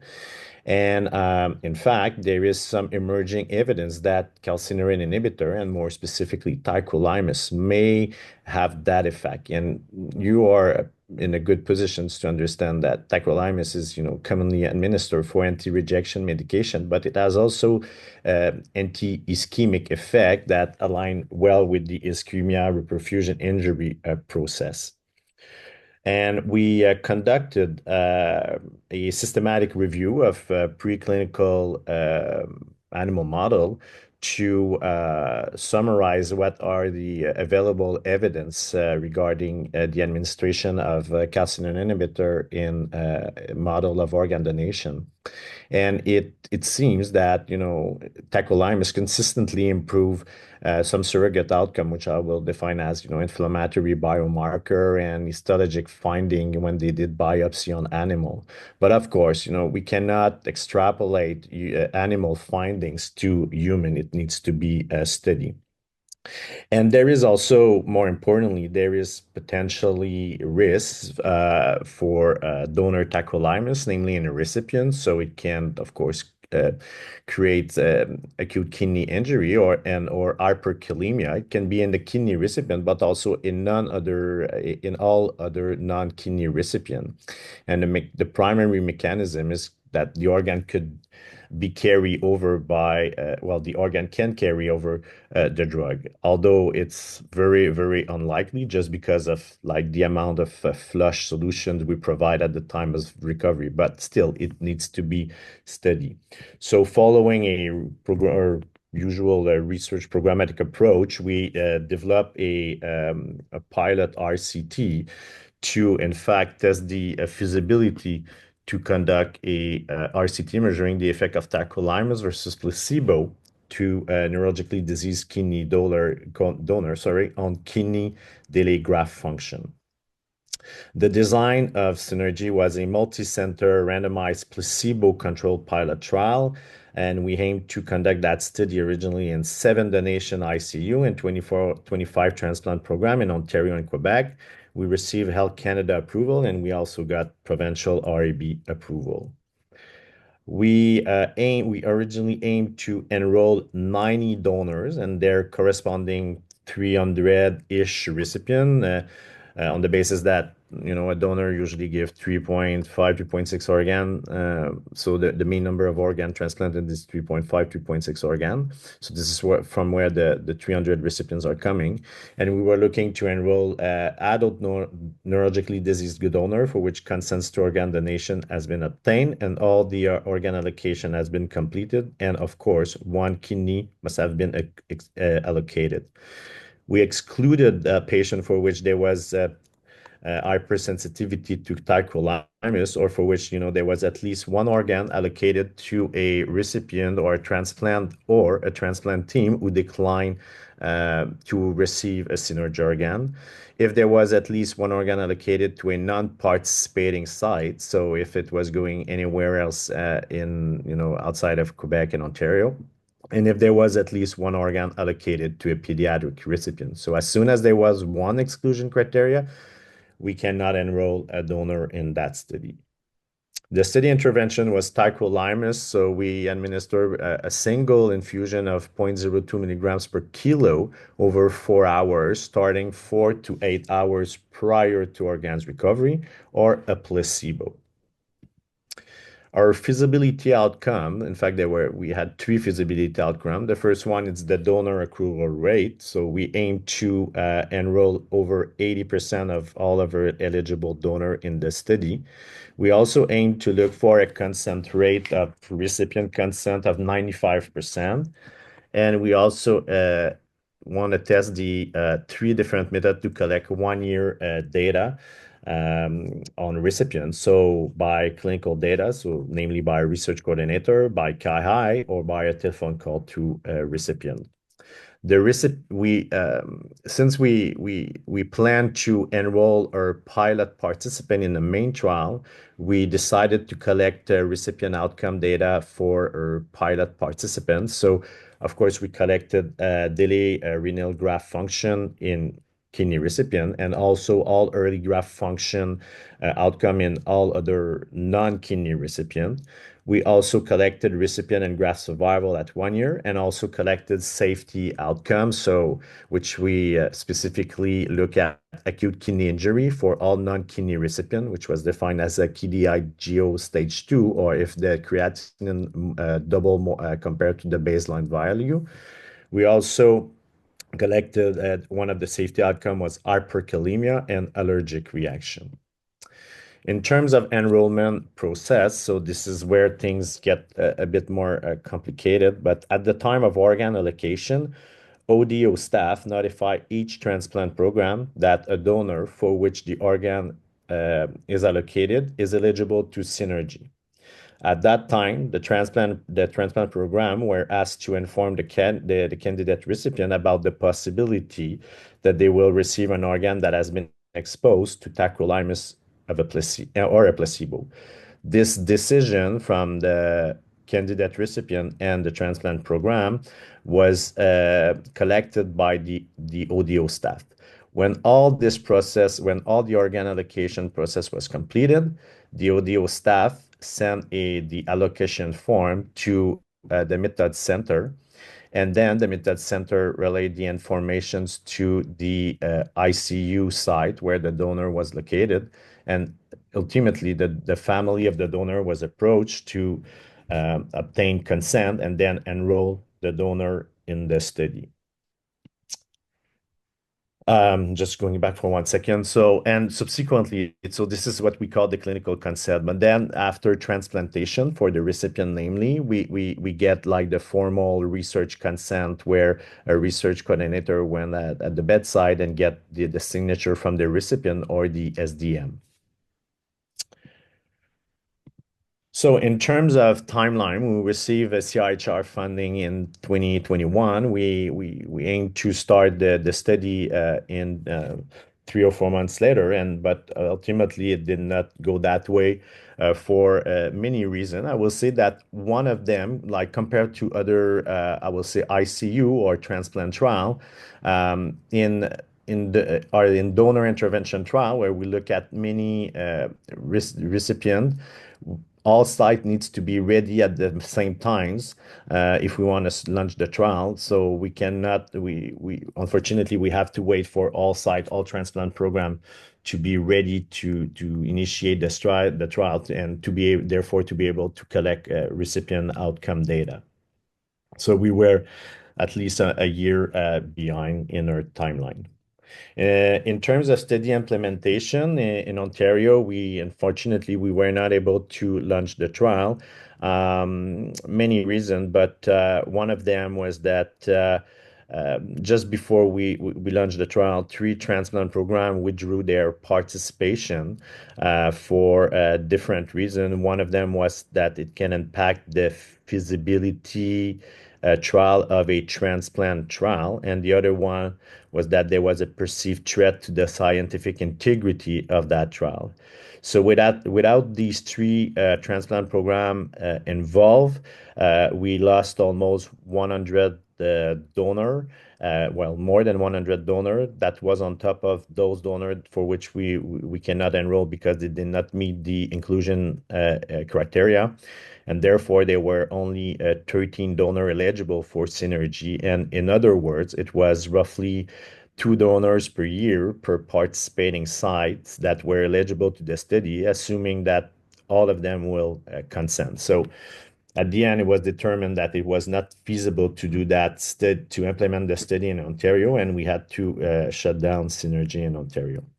However, we were able to launch the study in Quebec, and we in fact got over from the 138 donor assessed for eligibility, 39 donors were eligible.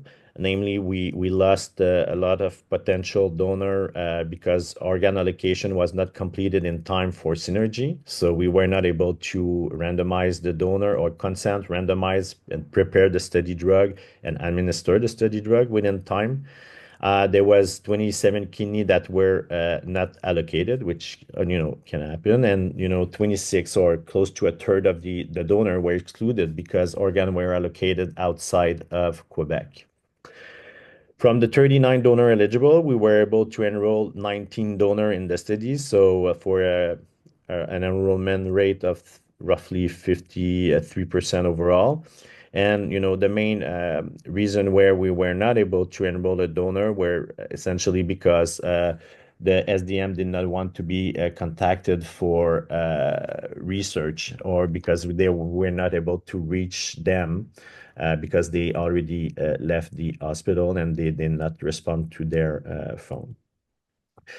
Although we start very slowly, I must say that, in a positive way, while we are conducting the trial, we were able to, recruit more participants. And at the end, as I said, we enrolled 19 donor and 59 recipients for a total of 78 participants in total.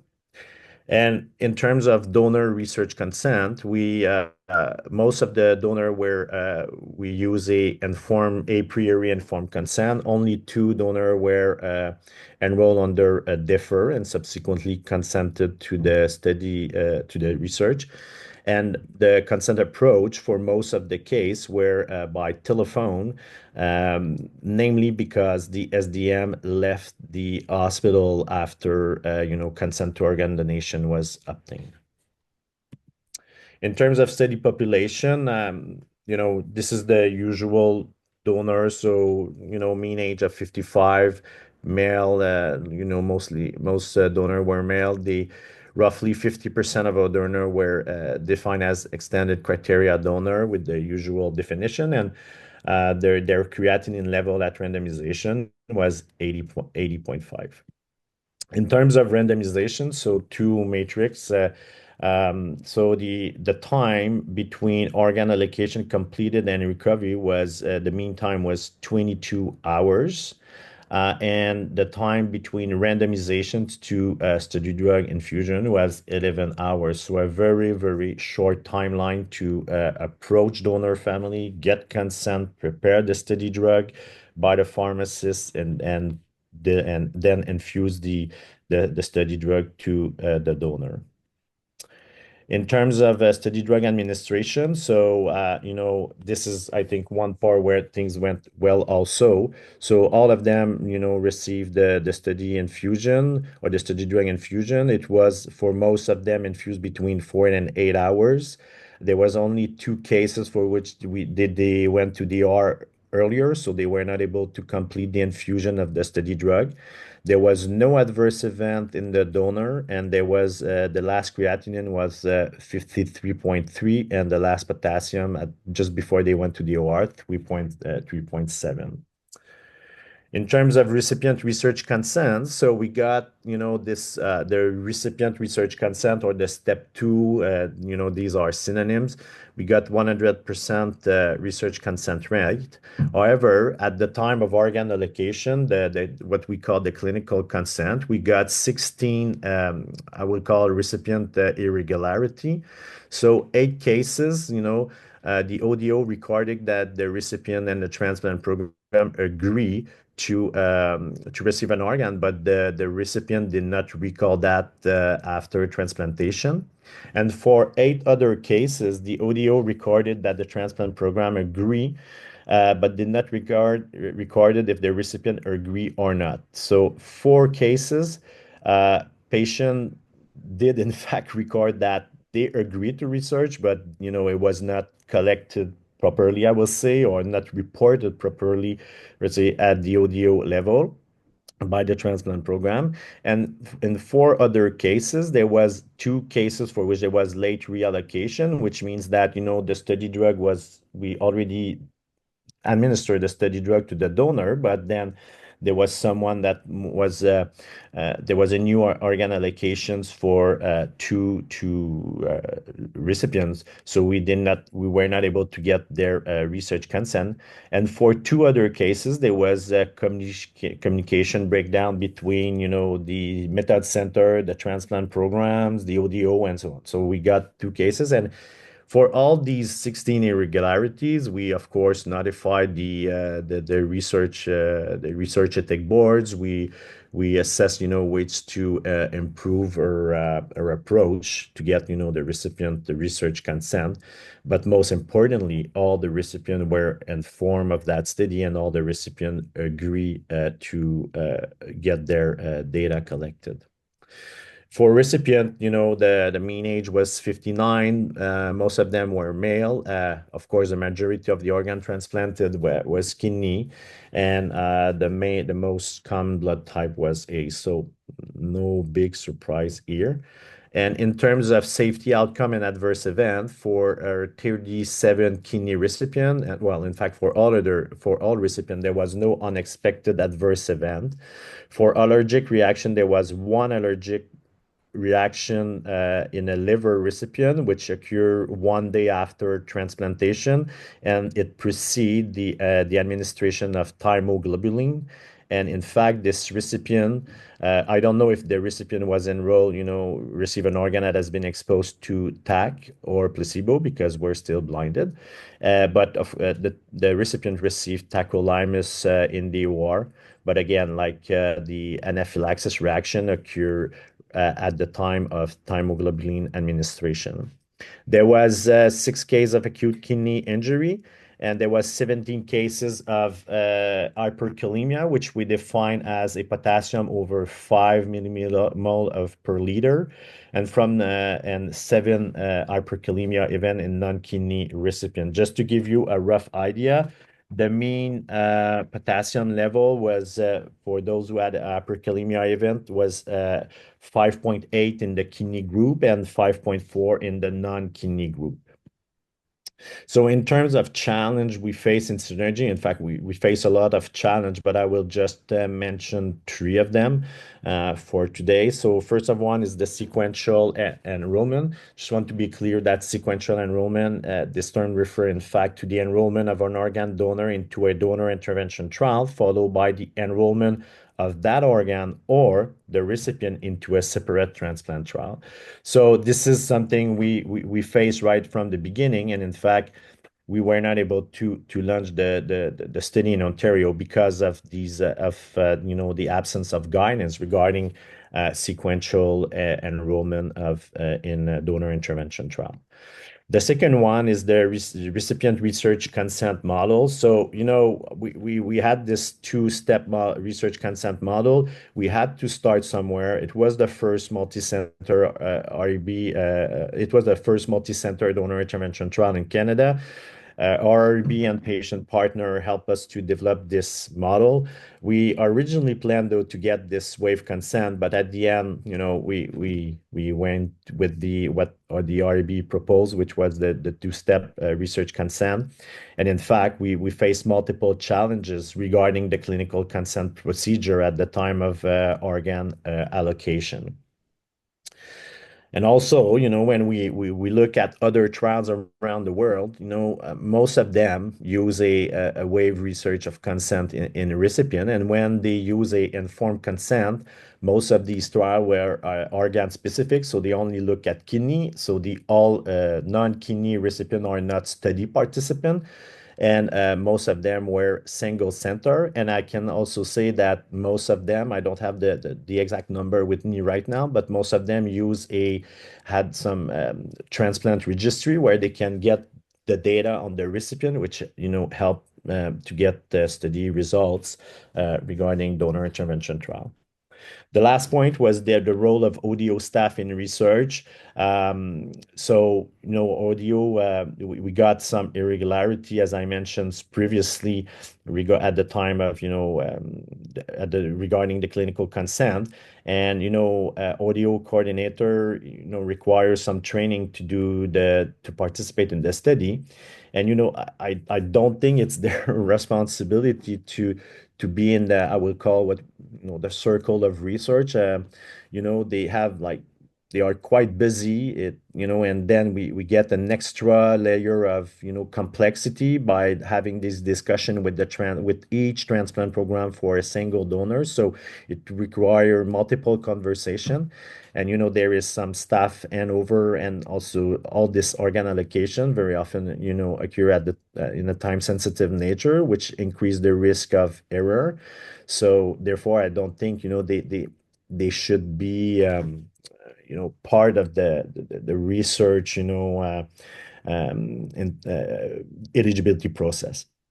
So in terms of future, so we are currently implementing the synergy in BC. We have modify our recipient research consent approach, and we are not relying anymore on UDO to determine the eligibility. So we have developed other study approach, and as some of you are aware, Maureen is currently conducting the sequence study, which will ultimately provide a guidelines for the safe sequential research enrollment in donor intervention trial.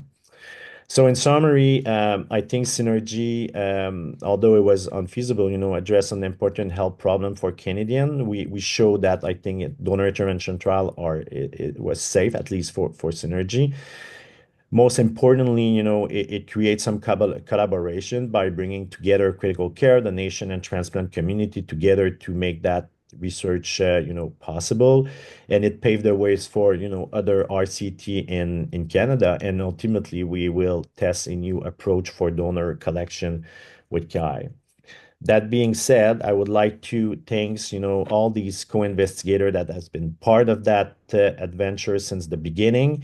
And a special thanks to, the CDTRP for their innovation grant that supports some of our work, and also to Astella, who provided the tacrolimus at a very low cost. So thank you very much, everyone, and I'll be happy to take your questions.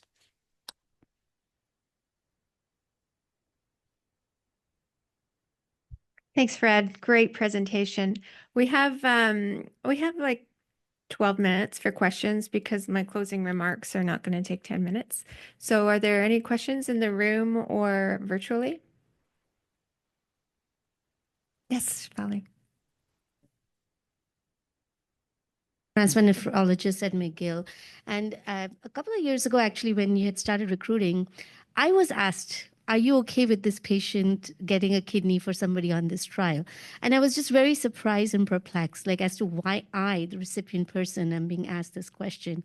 So can you outline the challenges that you encounter when you're designing a trial that pertains to an intervention in the donor, but it may impact the recipient as well? So the consent process, like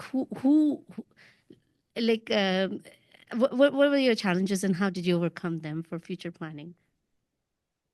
Well, I guess it goes back to what are the risks for the study recipient, and there's still like the question is the answer is quite complex because there are many things, but I mean, what are the risks, how we can, get a informed, whether or not we can get an informed consent. So the feasibility, I think here we show that, it's like unfeasible to get at least an informed authorization, verbal consent, whatever you want to call that, at the time of organ allocation.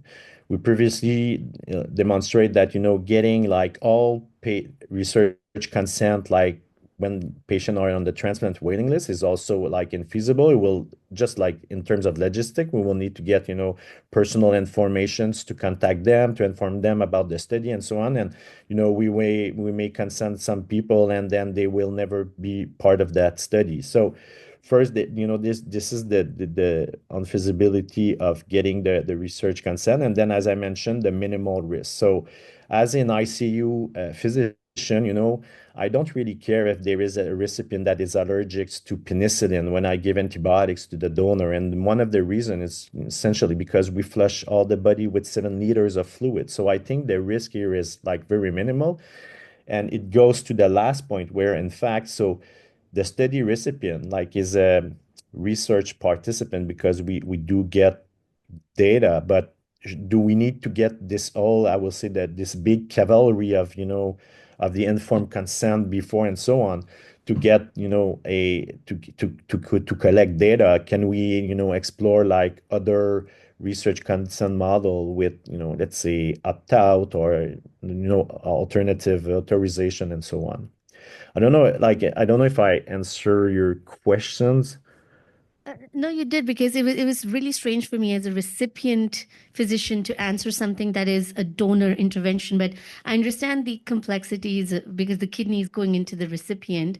But I just don't know how to get by it. Like, when you have an intervention, the donor that could potentially impact the recipient, should you, from an ethical standpoint, be consenting both the donor? Actually, I'm not even sure if the donor needs to consent, it's or the donor's family, but I feel like the recipient perhaps needs to be consented. But it was just a strange thing for me to envision from an ethical standpoint, like who should be the one consenting for a study like this. Yeah, well, that's quite, things are get, more complex. We ask more question and then things get more complex. But let's say, just suffice to say that in Quebec, namely, like a dead person still have a right on his own body. So we need to get, the consent from the donor.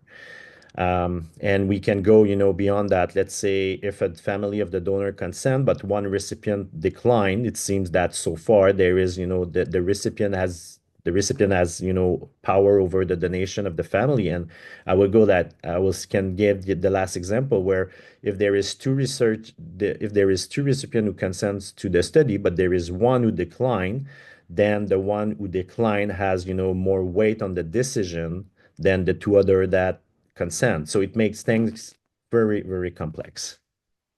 It's extremely complex. The reason we that in the synergy study, people in your situation were asked was because your program signed on, agreed it was safe, low risk study, but felt that every physician accepting an organ should have the opportunity to say, well, actually, in this particular patient, it's going to be not a good idea. But it didn't work out very well. So there's a lot of work underway in Canada about how to, and we haven't solved the problem yet, but how to move to a more feasible consent process, and whether or not recipients have any say over donor research. Our ethicists are not in full agreement on, and stay tuned is all I can say. Very complex.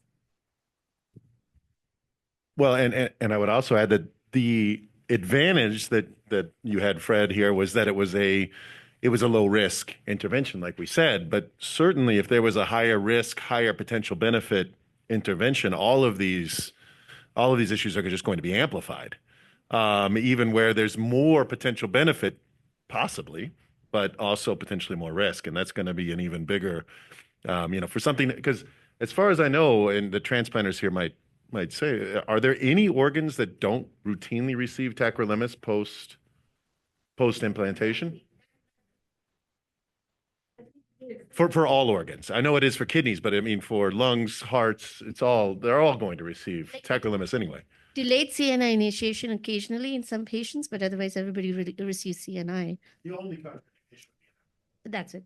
So Fred, in Synergy, what happened Yeah, there? I can comment on that. Like 95% of the recipients, so in fact, all recipients except 3 received tacrolimus within the first 7 day post-transplantation, and 50% of those who received tacrolimus received tacrolimus before transplantations, like few hours before, and another third when got tacrolimus in the OR or right after transplantation. Great work, Fred. Any other questions here? And virtually, I don't see any hands up. Okay, Fred, you're off the hot seat. Thank you again. Go back to your vacation in Mexico. We'll see. And so this brings us to an end of our first in-person meeting of the clinical trials group. We have, maybe 5 minutes. So we would just look forward to any feedback that you'd like to send to us about the process of this meeting today. Of course, it's not completely over because we do meet again at 3:30 till 4:30 in this room to discuss, what we're going to do for the next year within the clinical trials group. But in the meantime, feedback particularly, we just tried this new approach with the RCT showcase, which were 10-minute presentations, just to give people an idea of what we're all about and who's doing what. And then Fred sort of showcased a longer presentation, which typically in a scientific meeting, we'd be, getting feedback on particular challenges that we're facing in clinical trial development or implementation, and generating a lot of discussion and back and forth within the group. So we'd like to know what you would like to see in future meetings of this nature, where we're here in person at the CDTRP meeting. And of course, if we had more of those typical scientific meeting presentations, then it would require more like a full day or more for these clinical trials group meetings. So please let us know. And I think right now I can send you off to lunch. Is that right? Right. And for those of you who can attend either in person or virtually, we'll be back here at 3:30.